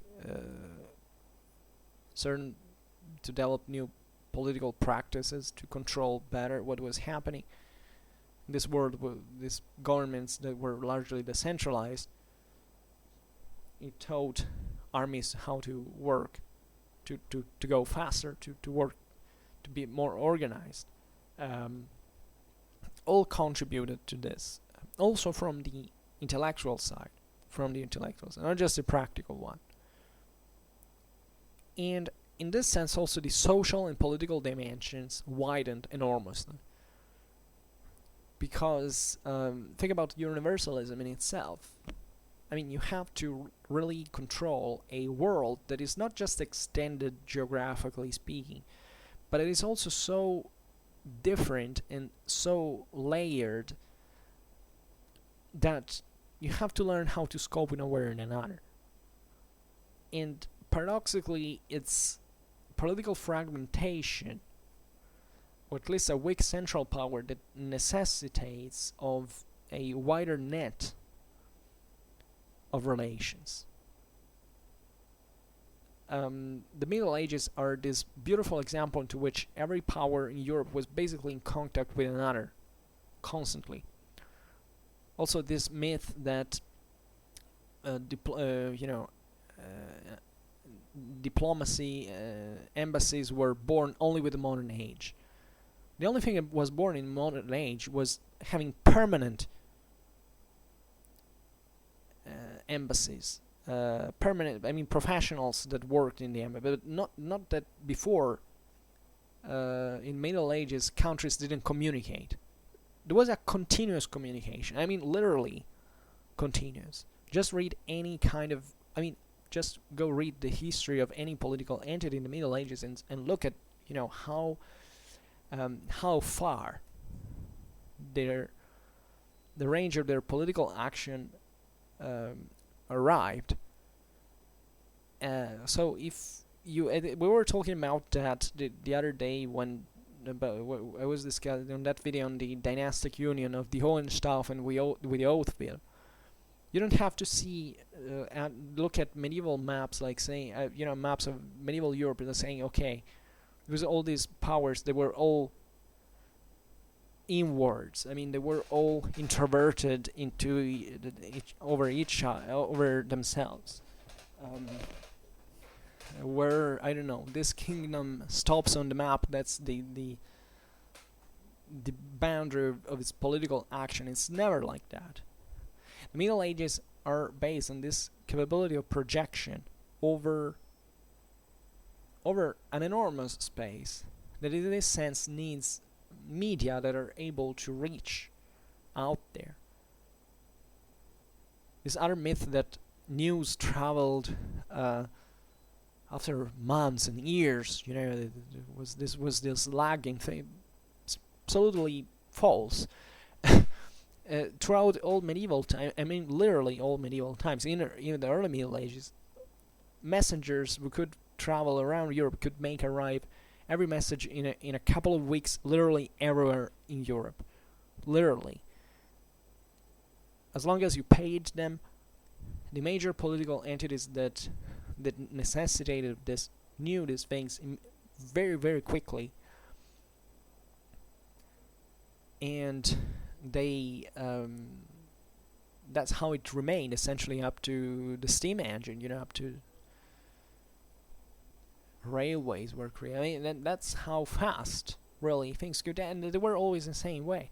And this could mean that instead of actually directly controlling just a territory that was very difficult to do at the time, you just had so many, say, allies that made you do certain things that could make you increase your power just by stretching. Just think about the First Crusade, just to give you a spatial dimension. Do you know any expedition that went so far? I mean, from Belgium to Palestine? Do you know anything that had happened like that before? For since the time of the Roman Empire? No, and these guys do it immediately, and nobody taught them how to do it. They simply do it. It's a very efficient expedition, especially, and it reaches up to Palestine, it creates the Ottoman state out of the blue. How do you think it is possible? Well, because humans can do things. It's just the context that had never required at that point to do such an operation. But when, hey, we need to do it, it's done. This is also what you see always historically, is that as long as one power can put together so many resources at once, it immediately goes a very wide range.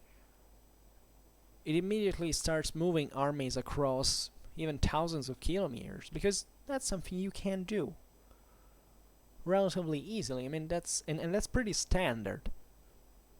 The myth that Roman legions marched more than any other army before our times and stuff like that, absolutely false. Go measure how fast medieval armies moved, and go tell me that they armies at that point always moved at the same speed.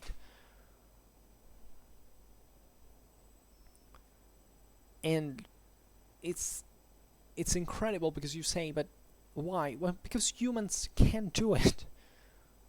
I'm serious. I'm at the same this moment for my PhD. I'm calculating, among other things, the speed of medieval armies, 14th century.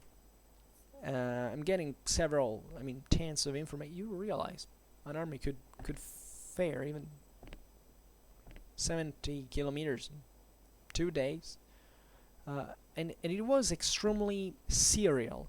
That's the point. It's not that I found it once and said, oh, look at this. No, literally every single army you take, you realize that as far as it could move, they go as fast as that all the time for hundreds of expeditions. So why? putting the sticks and saying, this was different. The Middle Ages were dark, were dysfunctional. You are probably dysfunctional if you think such a thing seriously.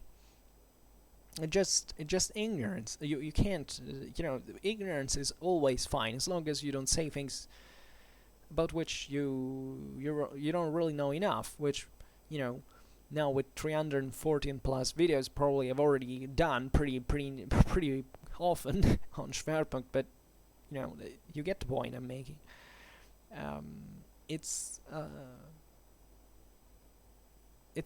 just a mind trick at the end of the day. That's really what it is.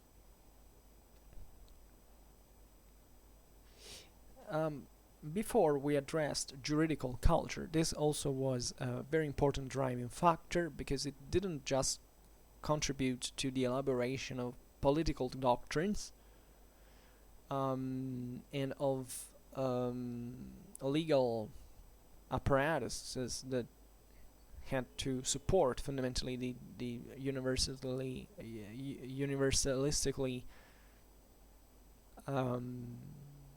the universal designs, let's say better, of the papacy of the empire.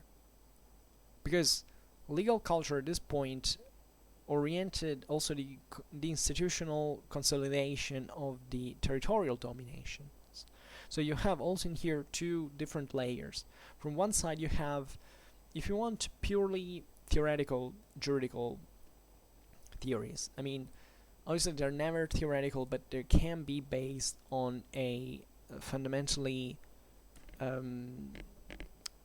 propagandistic intent. You just build one juridical theory looking at the gospel, looking at certain other laws that exist, and saying, okay, well, here we have this and that, and we can put it together to back the prerogative of the Pope or the Emperor, according to the interest at this point.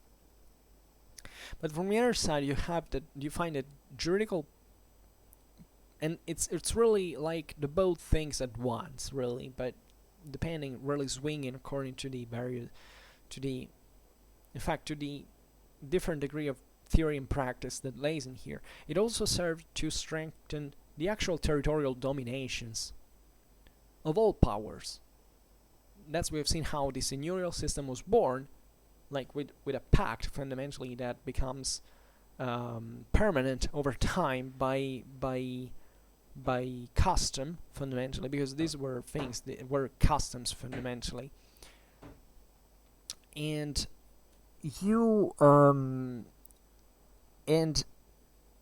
but there are so many other powers that use this exactly. They use, think about cities that progressively start to expand to take the place of the ancient diocese, the ancient episcopal prerogatives. They find new ways, new solutions that are completely original. This is also particularly important. I mean, they were always inspired to a sort of past for which medieval political culture is very legalistic. I mean, they were, in the absence of a central authority and of an actual, solid power that could control physically everything, stressing who was right and wrong on a legal basis that was obviously also developed as a sort of religious one as well, because the two things came to coincide, especially also as we've seen through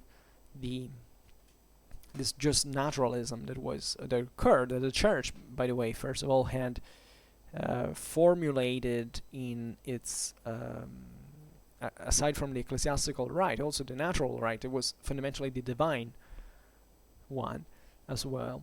And I don't remember where I was concluding the phrase, but I was saying that the legalism was fundamentally used for stressing the fact what was right, what was wrong, not being there so many other ways to enforce authority. And that's why customs were so important, and why they are erased eventually in the 19th century when the nation state kicks in, because the nation state arrives and says, okay, the citizens have to vote, etc., but fundamentally what is decided by the majority is imposed on everyone. And the medieval world didn't work exactly like this. I mean, there was a backside of this. Of course, there was a kind of violent minority in the world that kind of got its part from this pretty tumultuous phase of early medieval times without really asking. In part, because in part there were certain customs that dated back to very old. I mean, there were Germanic laws, for instance, or Roman law as well. So it's complicated. But let's say that especially feudal right emerged from this kind of idea that there was a lord that back in the day had been entrusted, the power over a certain community, and that had not let it go fundamentally ever, and that had transformed into a custom and therefore in an acquired right over that community. But this was bargained. This is the point, is that it didn't actually, I mean, even royal authority or imperial authority didn't emerge from a world that one day just arrived magically in this place and said, oh, this is the reality. No, because back in the day, the same imperial and royal powers had contributed to strengthen these powers. And we have seen it on Schwerpunkt and several, especially when we made those videos about post-Carolingian times. They are so crucial in my opinion.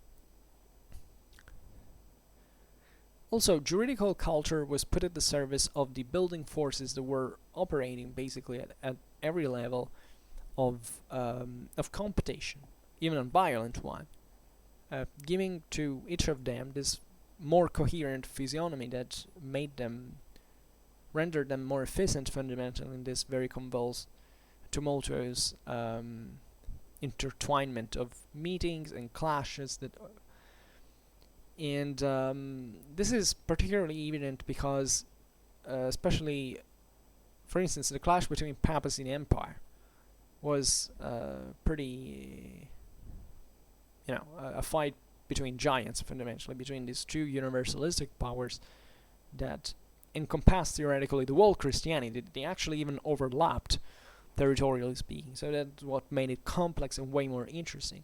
So thinking about that, in that case, how there were fundamentally opposite conclusions that to which the theorists of the respective powers, these two respective powers, had arrived to and had reached. And therefore you can see how fundamentally on the same base, because also the amount of knowledge was available at the time wasn't infinite. So the most authoritative texts were fundamentally, in fact, the Holy Scriptures, then eventually Roman law, that is considered in fact as an imperial law. In fact, the Holy Roman Emperors were quite fond of it, because it dated back to the time of Theodosius and Justinian, where the emperor was the head of the church. So that was a very powerful weapon against the Roman Church in high medieval times. But fundamentally we're grounded more or less on the same basis. So and yet the conclusions could be drawn, could be opposite, two opposite goals. And yet you have also, in fact, this idea of meeting and clashing is what happening in all times. Papacy and empire were clashing against each other, but they were fundamentally still supporting each other. I mean, by their own existence, by their own fighting against each other, we're still defining what the other was. That was quite important. Papacy and empire was not fighting for annihilating each other. They were just fighting for curbing each other to their own will.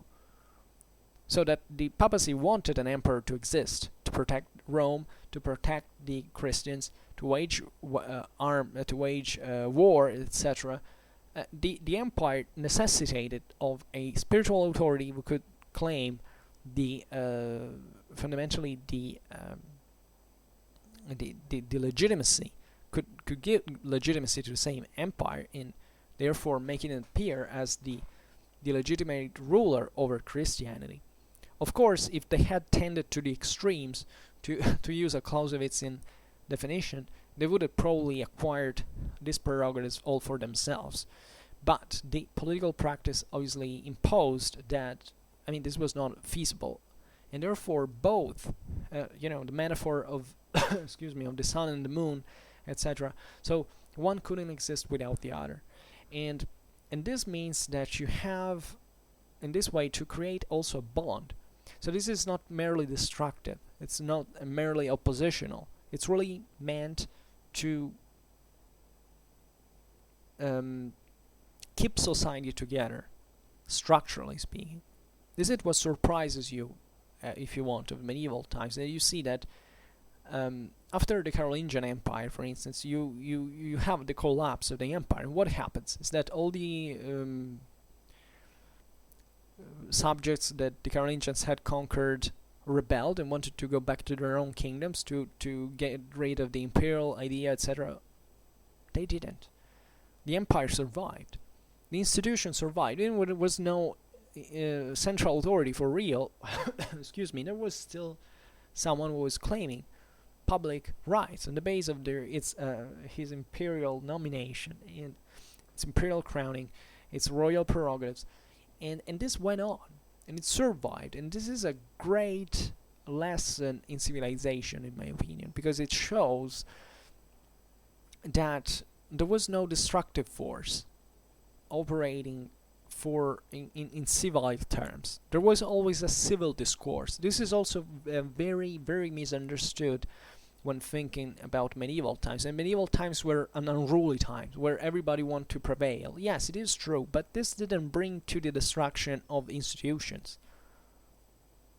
On the contrary, it's exactly because of this continuous clash that the institutions remained well alive, because they were strengthened and made more robust by this continuous clash, and all these actors that existed could use these institutions to back their own prerogatives and to siding with them or against them, and depending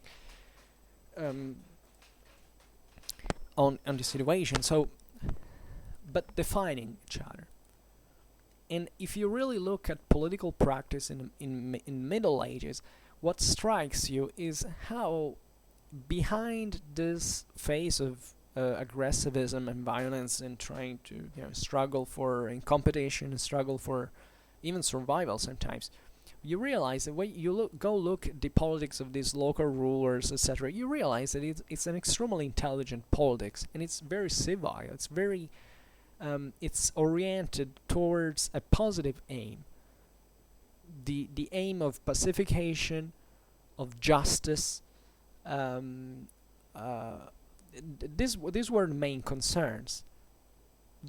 All the powers at the time were legitimized on the base of such undertakings, not on how much they destroyed. And that would have been kind of barbaric, and it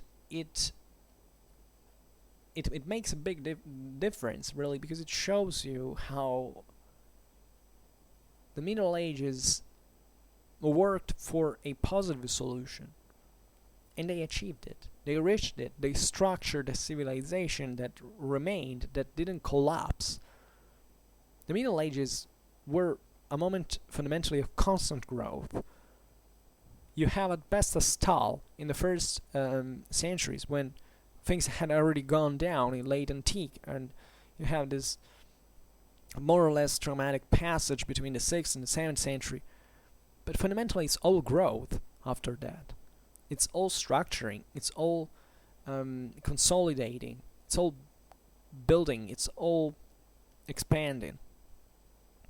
That's what the Middle Ages is, and they could have not have a destructive aim. that's the story even of civilization. If you think about the Mongols, where the Mongols arrived to destroy, fundamentally, they stayed ruling as a civilized people. There was a transformation. That was not just a European prerogative. I mean, the idea of being able to expand in a positive way, but Europe also had an internal dialectics that was very functional to its own structuration. Even from a strictly material point of view, there is a beautiful theory that says that fundamentally political fragmentation was not a weakness, because it allowed, even in the presence of serious threats, like the one that happened with the Mongols or with the Ottomans at the end of the Middle Ages, to basically sectorize the resources and storing them. I mean, the idea that if Europe had been a big unique empire, it would have wasted its own resources immediately. There would have been much more attrition and waste of resources.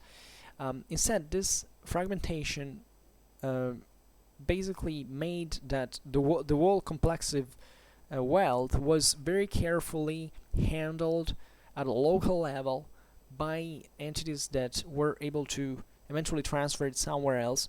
Thinking about the revolution, I mean, in trade, not much in trade as the Middle Ages are the moment of explosion of commerce. But if I hate the term revolution because it sucks, and 95% you hear it used in history just know it's wrong conceptually. But the Middle Ages were incredibly important also for a sort of revolution, I would say, in trade practice. Think about things like promissory notes or bills of exchange. Those were fundamental to trigger the development of economy. I mean, up to the 13th, 14th century, if you wanted to transfer wealth, you had literally to pick up all the gold, silver coins, bring them with you, with all the costs and risks that is entailed. With a sheet of paper that basically tells you, let's transfer money like this as a transaction. Then at the end of the year, let's simply make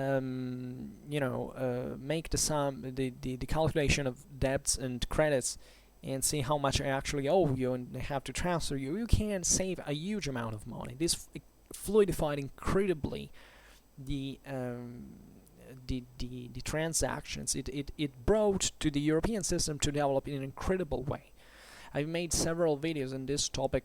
Chiefly, this is something that at the end of the Italians, whose banking practices were to remain unsurpassed for centuries until the full modern age. This idea of the various several different seats where they could transfer their agents and dealing, knowing the markets, and making deals, and so it was so international.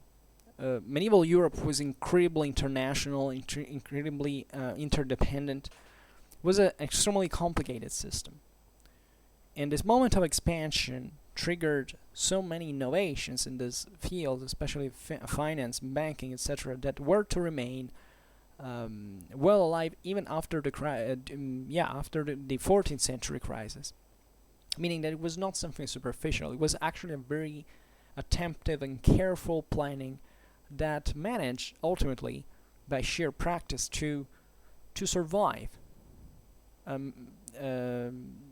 the great crisis, great phase of recession and stagnation that then, however, saw the Middle Ages restarting exactly on the base of this, the same basis of such practice. So, and all of this, in fact, helped destabilization of political entities as well. The moment of greatest rise of Europe from an economical point of view, a demographic point of view, was also a moment of stabilization of the political entities. There were also other ones that were created, but fundamentally the means of controlling these territories, controlling the territory and exercising a direct authority on it, was definitely enhanced so that all these violent expansion that happened didn't bring to chaos. It brought to an order, fundamentally, that was maintained. That, despite of all, of course, the turmoil that existed, all the wars, all the clashes, all this dynamism, but it's as if all these energies were framed eventually into a system that that that that ordered them, that disciplined them in a way or another. And I know it appears, I don't know how easy it is to conceive it in this way, because you might think the Middle Ages were chaotic just by themselves. But if you look at a bigger picture, I'm not saying that at a local level it wasn't a mess, it was difficult, etc. But still, on the long run, this system succeeded. And it wasn't just, the will of one authority that said, okay, let's get this as a unique thing, let's go. No, it was... it stemmed from the push of several communities, of all the communities that wanted to give an order to themselves, because this is how it started. This is amazing. What you see in medieval times, for instance, is when there is even the collapse of a certain authority. Let's think about the collapse of the Holy Roman imperial power during the 13th century. Now, you would expect that after the collapse of such a, relatively imposing power, the local communities would be thrown into complete disarray, that everything would become chaotic, anarchic, and so on. And of course, as soon as the collapse happened, there was a moment of great disorder, as you can imagine. But this was kind of even physically normal. You need to find a new equilibrium, so you can't think that things are going to remain still if you take them away. They're something that is holding them. But when they reorganize, when they expand, when they fight against each other, etc., they give birth at the end of certain entities that are pretty much well structured at a local level. Think about the Duchy of Burgundy during the 100 Years' War. The French kingdom was freaking engulfed into this mess. The Duchy of Burgundy builds up one of the most structured and best administered and more prosper entities in medieval Europe, that even reaches a sort of proto-statal administration, forms a sort of pre-modern army towards the late Middle Ages. It's amazing. This happens as well as in Germany and in Italy. Since we were talking about the collapse of the Holy Roman Empire, we define in Germany is that from this mass of principalities that existed, however, you find certain powers that, albeit very progressively, structure themselves as sort of regional powers. The Habsburgs in Austria. Then you have also the Luxembourgs for a period in that of course they seized Bohemia, but so they had a kind of a base. But there are several entities that start to take a shape on their own, start to have their own jurisdictions, that are growing kind of more homogeneous. The same goes for Italy. You might think that Italy, after the collapse of the empire, would crumble and all these city-states would kill each other without an order. Absolutely not. As long as the Holy Roman Empire, the Germans withdraw, German emperors withdraw from Italy, you find that the Italians, the biggest cities swallows the smaller ones, and they create certain regional entities that they remain fundamentally as solid regional states on their own, which is amazing. So you see in several this can go when we're just talking also about Russia at the very end of the Middle Ages. It's from Moscow fundamentally that this very solid princely unit starts developing. Relatively solid, but still something important. So you find so many different examples of a order that is restructured from the bottom to the top. So you don't find the almighty political entity that rules over the others. You find something that is patiently and methodically built from the bottom, and that expands. This is very important because it gives more solidity at a local level. So it's as if, in fact, you had so many different pillars that hold this great building. that are carefully structured, that all care for itself, fundamentally, and you don't have just a massive building that is, with concrete that is just thrown from the above and then doesn't care about its foundations. And that's the reason that now it's very a simplistic interpretation, because also other larger entities that were built had fundamentally a solidity, of course, and that in this sense also the nature of political and military power remains fundamentally homogeneous. But this idea of the great system that develops very rapidly and eventually collapses on the long run, stagnates, or doesn't has certain characteristics that naturally can be progressed, and more also culturally speaking, that bring to sort of maybe the system in fact is expanded, but it doesn't develop internally. Well, this is the case of several other powers that were mostly non-European. So this is at least what historiography seriously has told us, because from certain countries we still don't have solid indications about. I mean, even think about the Ottoman Empire. It's not that there is a huge historiography. I mean, even think about China or India. There are historiographies that fundamentally are being born now, so we don't know everything. And there is this Western-centric idea that, I don't know, Europe did better because eventually it rose to the place where... I'm not really Western-centric, but I would like to reconfirm, however, what it seems historically from this data, because objectively Europe seems to have had this greater dynamism, this greater structural dynamism that objectively made it more competitive. I mean, ever since basically the trade balance in the Mediterranean was shifted from the Muslim world to Christian Europe, well, at that time Europe had this continuous development, continuous dynamism that basically never stopped. Europe did not stagnate like the Ottoman Empire, for instance. So you might wonder why, and I think much of this has to be, obviously it's a series of factors that concur to it, but it's indeed true. Because the few we know also from these other Eastern countries is that objectively, yeah, they were also, of course, economically vivacious, they had their own thing, but they eventually lagged behind in their development. So it's very interesting, and I actually believe it, because I mean, I don't know, maybe while when the historiographers of these countries will discover so many new things that we didn't know, we will say, but if you look at the evidence now, and you see it, especially from those contexts on frontier, think about, I don't know, in Hungarian historiography, for instance, as you can imagine, there is a lot of dialogue with the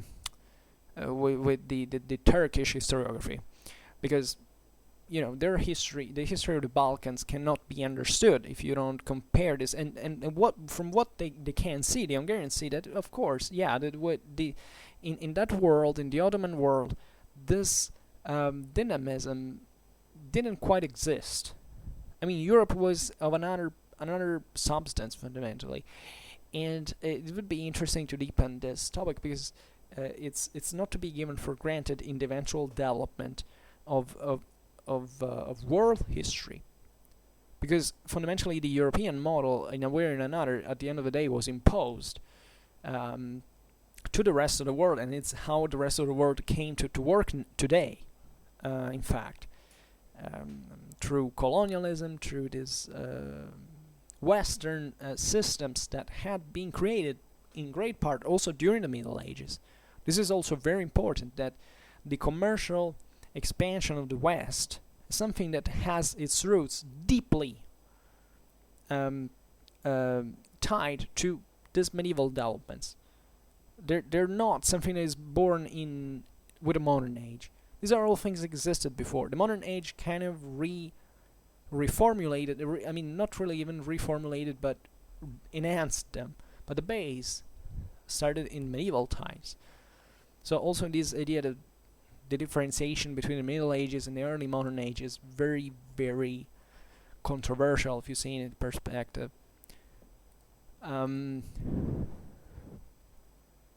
So there is also the crisis, the big crisis that we discussed now in several videos on Schwerpunkt of the 14th century.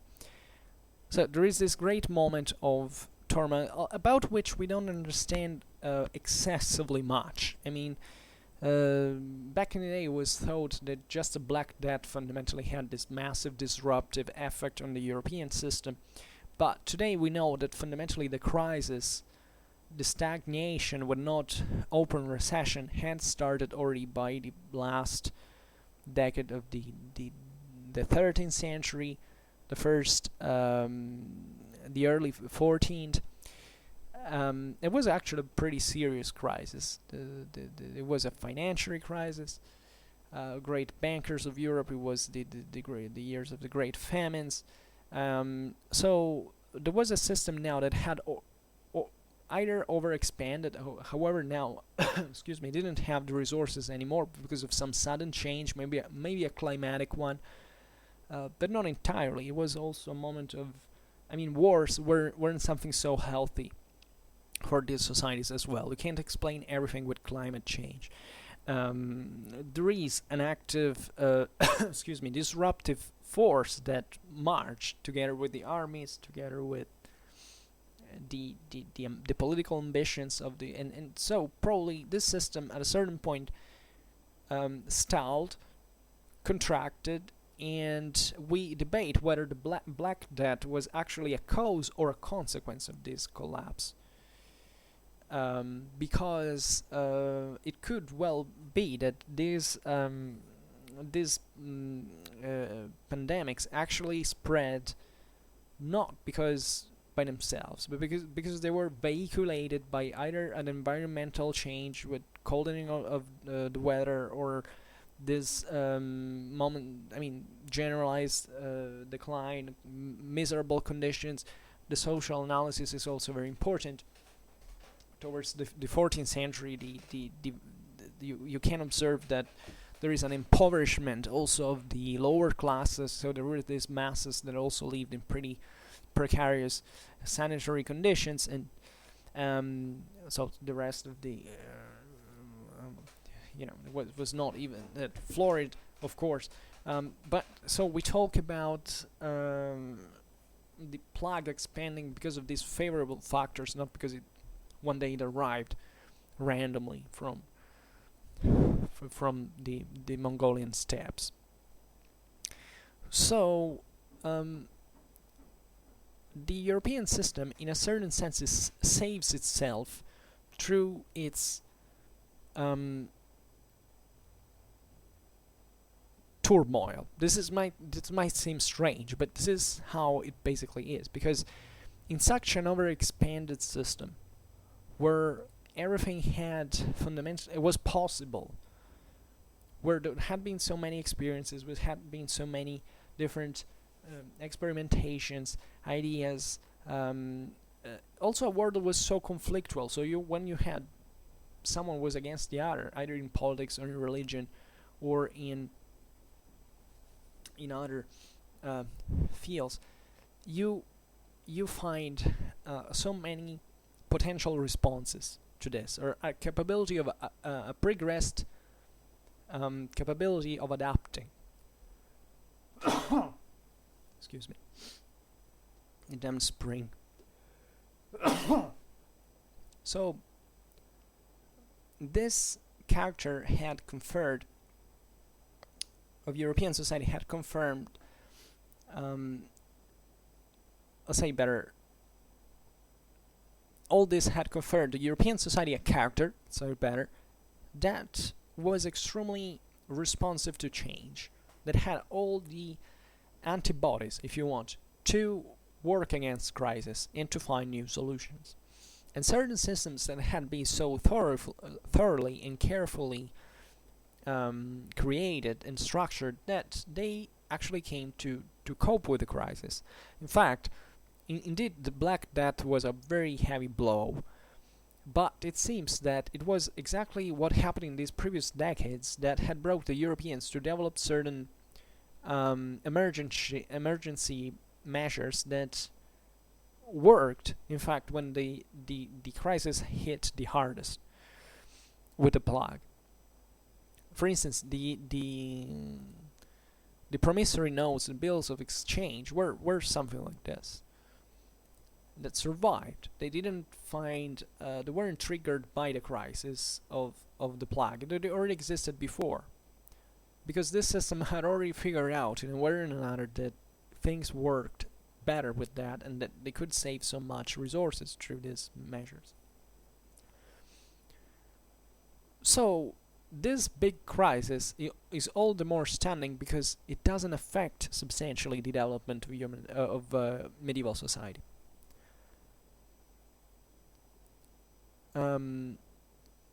Because it is true that in the late Middle Ages, after the crisis, there is a sort of this tumultuous medieval dynamism get rationalized within a certain political and social structures that had become more stable, more crystallized in many ways. But at the same time, there was not a coming back of an older situation. For instance, think about the divinization of power. The Middle Ages had tried in a way to recover that. I mean, to stress the idea that there was an empire that was holy, that was wanted by God, and some sovereigns had actually stressed their own even holy prerogatives. Think about just the Holy Roman Emperors as that wished to be at the head of the church, but think about Philip IV of France, that wanted to be at the head of the French church in that sense. So given certain prerogatives that were heading in a way or another towards that form of ancient coincidence between religious and political/military authority of the Roman emperors. And instead, this didn't happen. There was fundamentally, in spite of the recovery of classical legacy and all this stuff, there was fundamentally the classical legacy had remained, at the base of everything. I mean, when you think about medieval history, you have to think that not even for a second the medievals had grown detached from the Roman models. I mean, even when most of the Roman legacy was lost in practice and also in terms of of knowledge, etc., the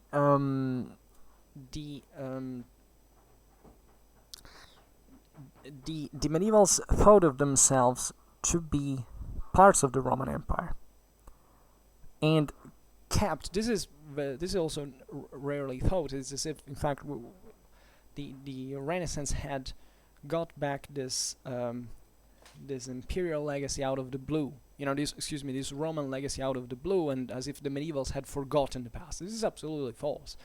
The average medieval person thought legitimately to live within the Roman Empire. There were no other options. So this imperial legacy and also political theory was always there. The empire didn't end with the crisis of 14th century. It went on. Actually, it definitely resized its ambitions, also because it became much more, let's say, German in nature. It had actually a real geographical shrinking, if you see the perspective. But the idea remained there. And as we've seen, the Roman models were kept as a valid option to which being inspired. But the late medieval, the post-crisis medieval civilization doesn't head towards the divinization of imperial authority.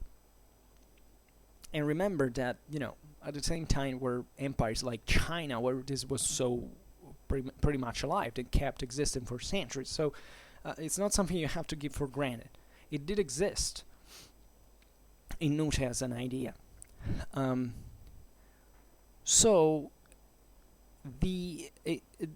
is striking is also the rationalization, in part, that the crisis entailed, that the crisis provoked.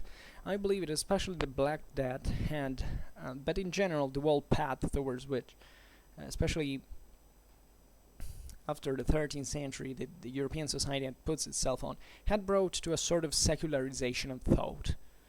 I believe this is particularly important because it might have been actually a an emotional reaction. I mean, because up to that point, it was believed that the system was fundamentally functioning on those divine bases and so on, by name, in theory. After what happened, there was much questioning, like, what is life worth? I mean, when you see the Black Death that allegedly sweeps out, wipes out, like 1/3 or 1/4 of the European population, you say, what the hell? Is this what really can happen?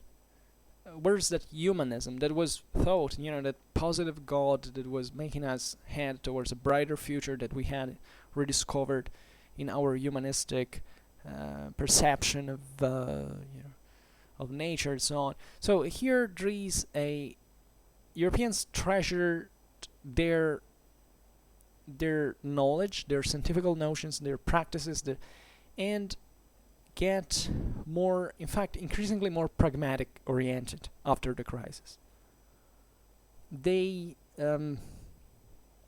It's as if this experience that had lasted half of a millennium had basically showed them so many options that now they knew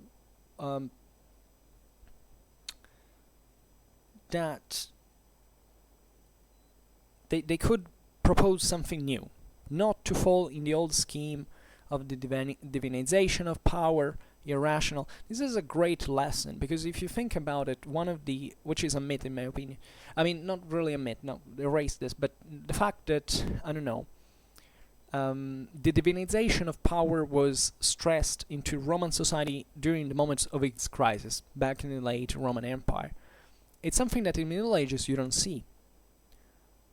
This even emotional, psychologistic explanation for which, with the crisis, the barbarian invasions, etc., the people had to have this new kind of overlord that had to be, for which they passed from paganism to Christianity, and they abandoned, the old republican democratic ideal for the monarchy, for the dominatus, fundamentally. It's partially true. I mean, I do believe it in part, but at the same time, there is still a practical reason for why that happened. I mean, the certain social classes had gone irreversibly down. There was a very, also in here, materialistic approach to it. Well, in the Middle Ages, there is the same crisis, apparently, but the system doesn't back down, doesn't say, okay, now let's involve on ourselves. And it went on. And I think this had both spiritual and material basis for it. The great crisis of the antique world that especially occurs with Justinian's plague and so on, shows, frankly, how also fragile and low in potential was the ancient world, especially from an economical point of view. With the Middle Ages, you don't have something like this. You have a plague that is of comparable measure with the Justinian one, etc., and you have this striking society. But this society goes on.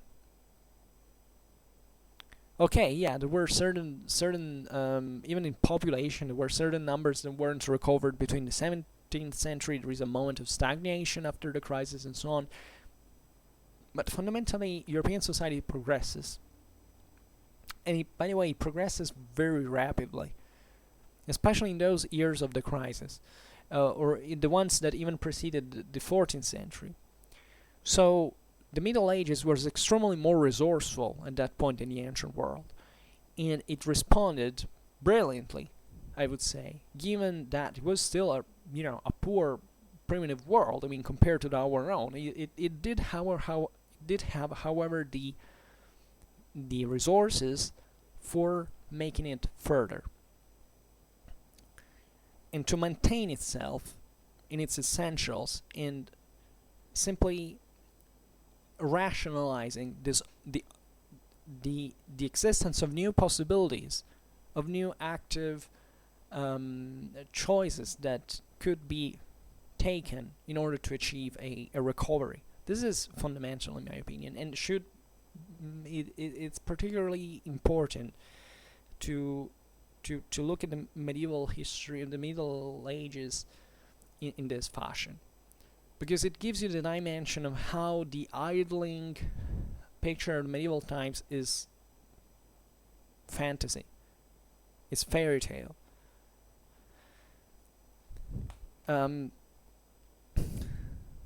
So there is also another idea that with which I would like to conclude now, finally, that is the one I had begun fundamentally to discuss about the whole thing now, which is the idea of how much these theories fundamentally were, I mean, the sacralization of power, the universalism, scholastic, etc., were part of this reactive capability of the system.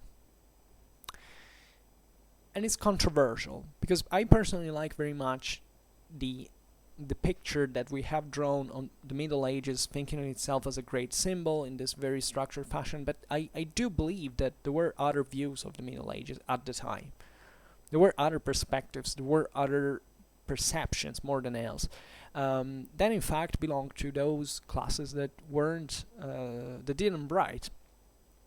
So they didn't leave us anything checkable under this point of view to think on.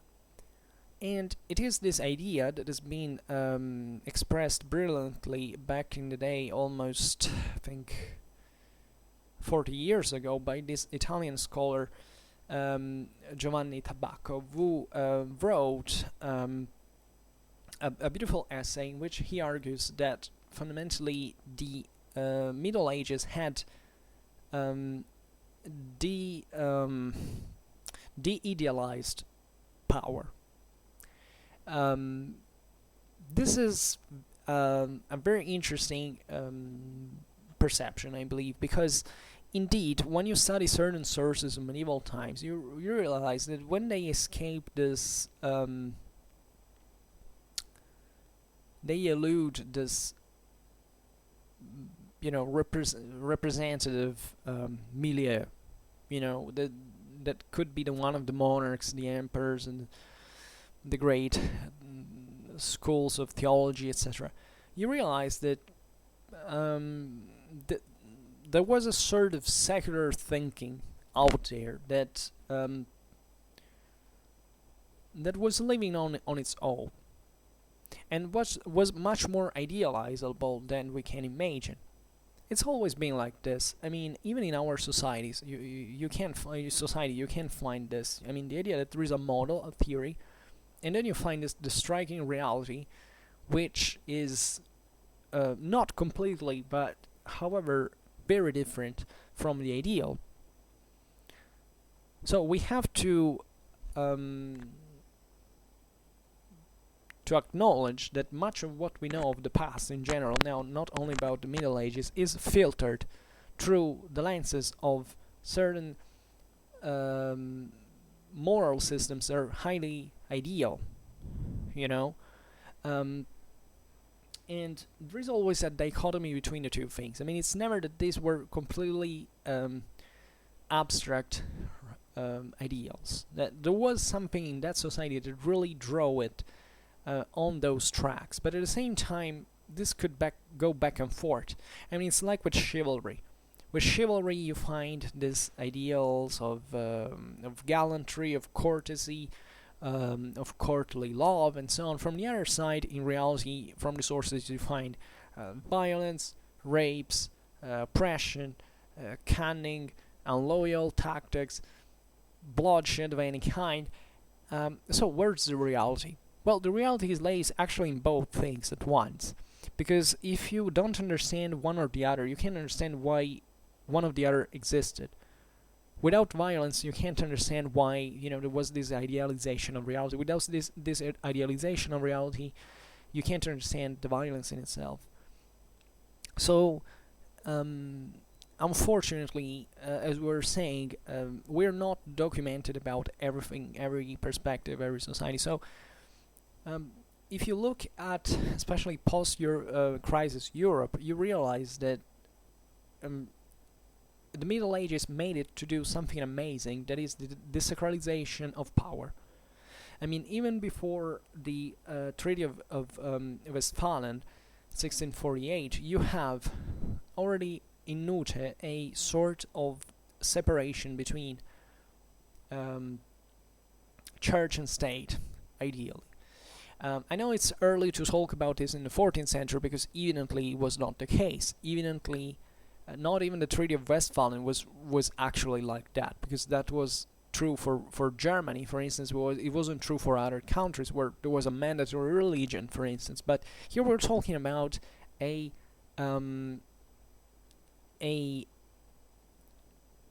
mean, the way people actually thought, like, the ability of seeing church and also as a tool of power. It had always been like that, actually, but being aware that society has some resources in itself that go beyond the symbol that had been seen as fundamentally the only horizon,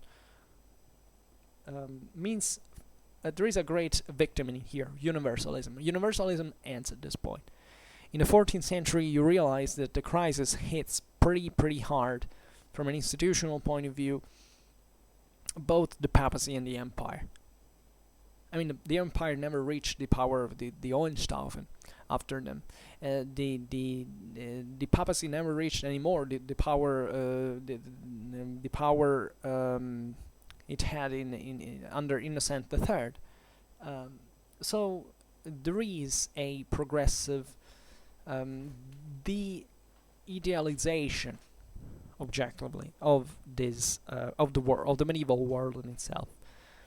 And we can only conjecture on how this already existed before, because this went in parallel also with the dramatic acceleration in production of sources. Up to the 13th century, you don't have so many sources about medieval times. There are really very few. The 13th century is kind of good because you have enough sources to see it clear without having to learn too much, but still it's relatively contained. From the 14th century onwards, medieval sources get like boom, they explode literally. There is an overload of written production, and it becomes even very difficult to look at it. But so you understand so many problems to assess what the reality really was like, and we will never know what a peasant of the 11th century thought like. I know it's sad, but we can. I mean, by analogy, we can also through anthropology, through other disciplines, we can try to figure out certain things, but it never will be the same because human societies are actually, in certain things, are definitely similar, but they're kind of all different at the same time. So it's very difficult to really look at it in detail and say, okay, well, because there is no evidence fundamentally. But it was also a much harsher world than we imagine. I mean, we start having from the modern age certain evidence about what peasant life was really like, and it's not that, I don't know, peasants in the 17th and 18th century were, especially in certain areas of Europe, were so different from the ones of the 11th. So even in there, we see a pretty horrible picture of what society was like. And it is normal for those societies. This is something we acknowledge. Many people are obsessed. They want even to say that medieval history was such a pure moment because everybody was cool. That was the moment of the origins. No, it was a disgusting world in terms of lifestyle, and was violent, oppressive. It's terrible for ours. The way, I mean, compared to what we live now.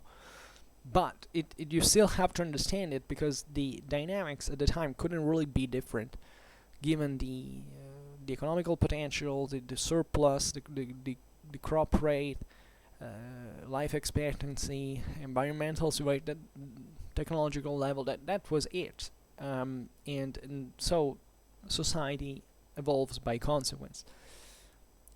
So it's all the more interesting to see how this world was able to produce eventually this resilience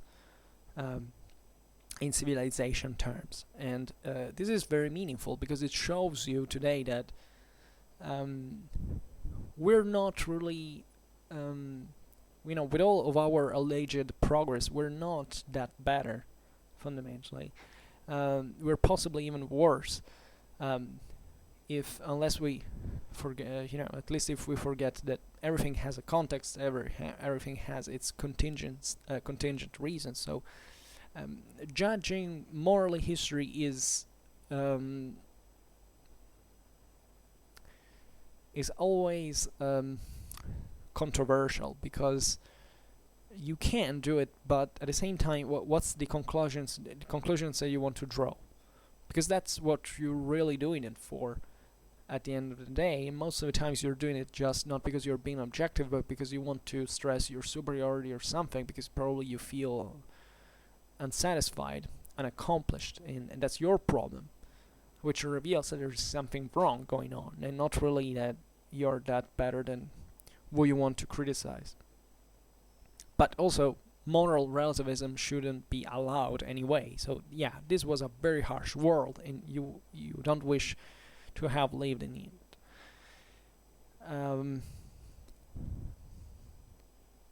And I would like to leave you on a final note. That is, first of all, so what is that late post-crisis Europe, late medieval Europe was like? Well, first of all, that competition between the political, cultural, and economical forces continued. This is particularly interesting. You realize, even if you read the chronicles from the right throughout the 14th century, you don't find this big hole in the middle, like there's been a huge crisis. It seems, the chronicles report the fact that so many people had died because of the plague. It was terrible, and so on. But after all, they kept noting the same old things, the same old wars, the same old trades, the same old political changes. So this thing kind of went on, and also its conflictuality, which we have said is probably a very powerful mean for keeping civilization alive. Paradoxically, its risks. Secondly, this I would say these contributions, let's call them in this way, had an extremely important stimulus for keeping on with the will of innovation. You can argue that this is how modern Europe was born, if there was ever such a thing. Probably the 14th century is the real date of beginning of it. In some, especially in literary and philosophic field, it's always often assessed. The fact that humanism was born, in fact, in 14th century Italy. It was also the most dynamic country in Europe at the time, and for this very reason had gone ahead more than the others in this kind of more secular thought, in this with this greater ingenuity, this greater dynamism, and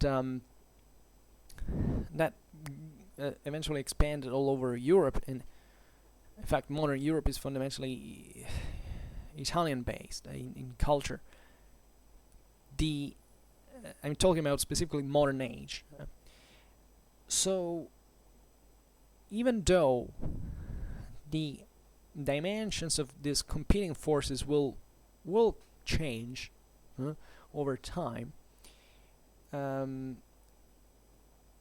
the this dynamism and this ability of innovation remained in the European system. The states change. There is a modern state, centralized one starts emerging very slowly. Firearms also develop, albeit very slowly as well, into this, but there are changes in this moment. But fundamentally, this dynamism and this competitive abilities remain at the core of European identity in civilization, and they will create problems, because indeed Europe lived pretty dramatic moments in its own life. Just think about the beginning of the modern age. It was something terrible. The Europeans discovered that there was a new world, and they freaked out. They freaked out even more because of the religious schism, the Lutherans, and that was probably the greatest psychological trauma. That's how the Europeans are not able to process it for like 1 century and a half. That's also why Baroque kicks in, this idea of this vortex, this spiral, this idea that the world is kind of in an extremely precarious equilibrium. So there are certain fractures and divisions and coming together, and so it's as if the European system was also able to inflict itself much heavier blows that the ritual, I would say, feudal wars and the endemic warfare of the Middle Ages had already done. The Europeans increased their destructive capabilities. Nevertheless, they keep structuring their own world. They keep expanding it. They keep structuring it.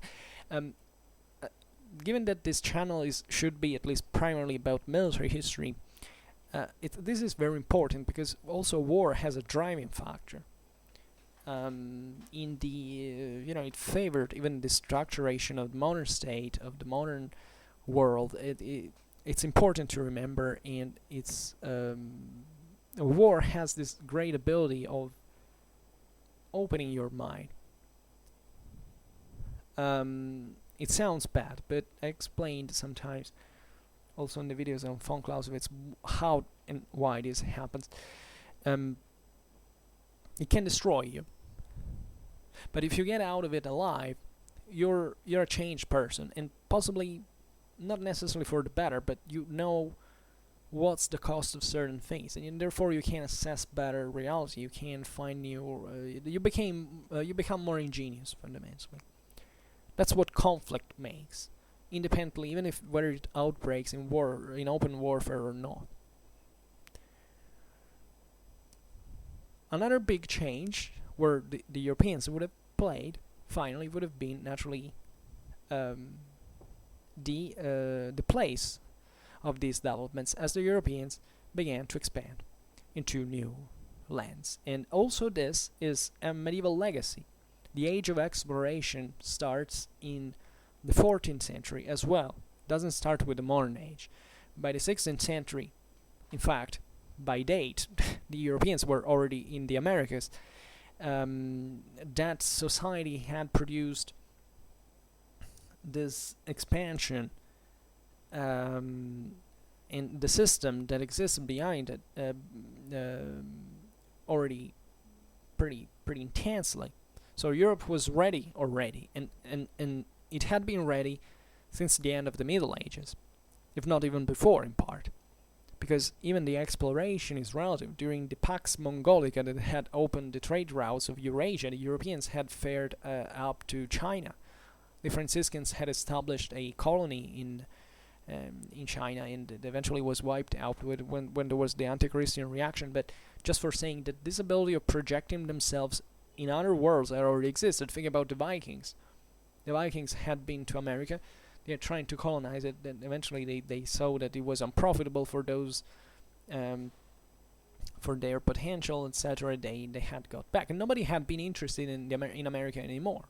fundamentally. This is also interesting how this back and forth, these intermittent phases of expansions and contractions.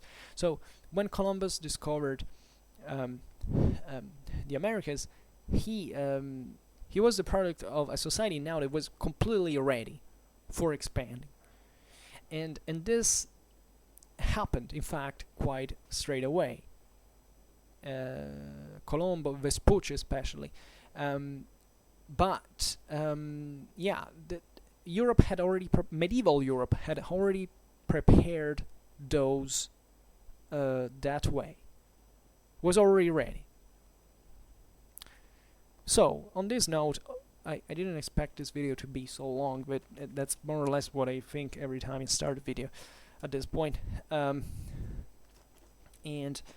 there would be so much to add. I mean, I'm just adding food for thought. You know that my objective here is not to give you the exact, bibliography on everything. It's just to make you reflect if you already don't do it by yourself, which most of you already do, telling you the truth, and pretty well. A food for thought that can give you another perspective, can give you to think, if especially the Middle Ages, the true nature of the Middle Ages, what it has been for us, what it means for us. Because the Middle Ages are not something that stays there, that is, distant and old and nobody cares. The Middle Ages are what we think the Middle Ages are today. And whichever thing they are, the Middle Ages are so important to us. If the Middle Ages had been this dark, useless relic of the past, we wouldn't be talking about them so much. In our everyday culture, in our movies, in our books, and the Middle Ages matter. And they matter because they have left a very heavy legacy on us that we basically go around which we go, without fully having the courage to take a look at the Middle Ages and saying, this is what it was. This is how I see it personally. And the more I read about this, the more I'm convinced that it's imperative to know about the Middle Ages specifically. And through all history, of course, but here we make just mostly medieval history. And okay, so this is more or less what I wanted to talk to you about today. I hope that you enjoyed this video. If you did, please share it, otherwise leave a like or subscribe to my channel if you're interested in my upcoming content. And for now, I thank you heartily for listening to me. I wish you a nice time and see you next time. Bye.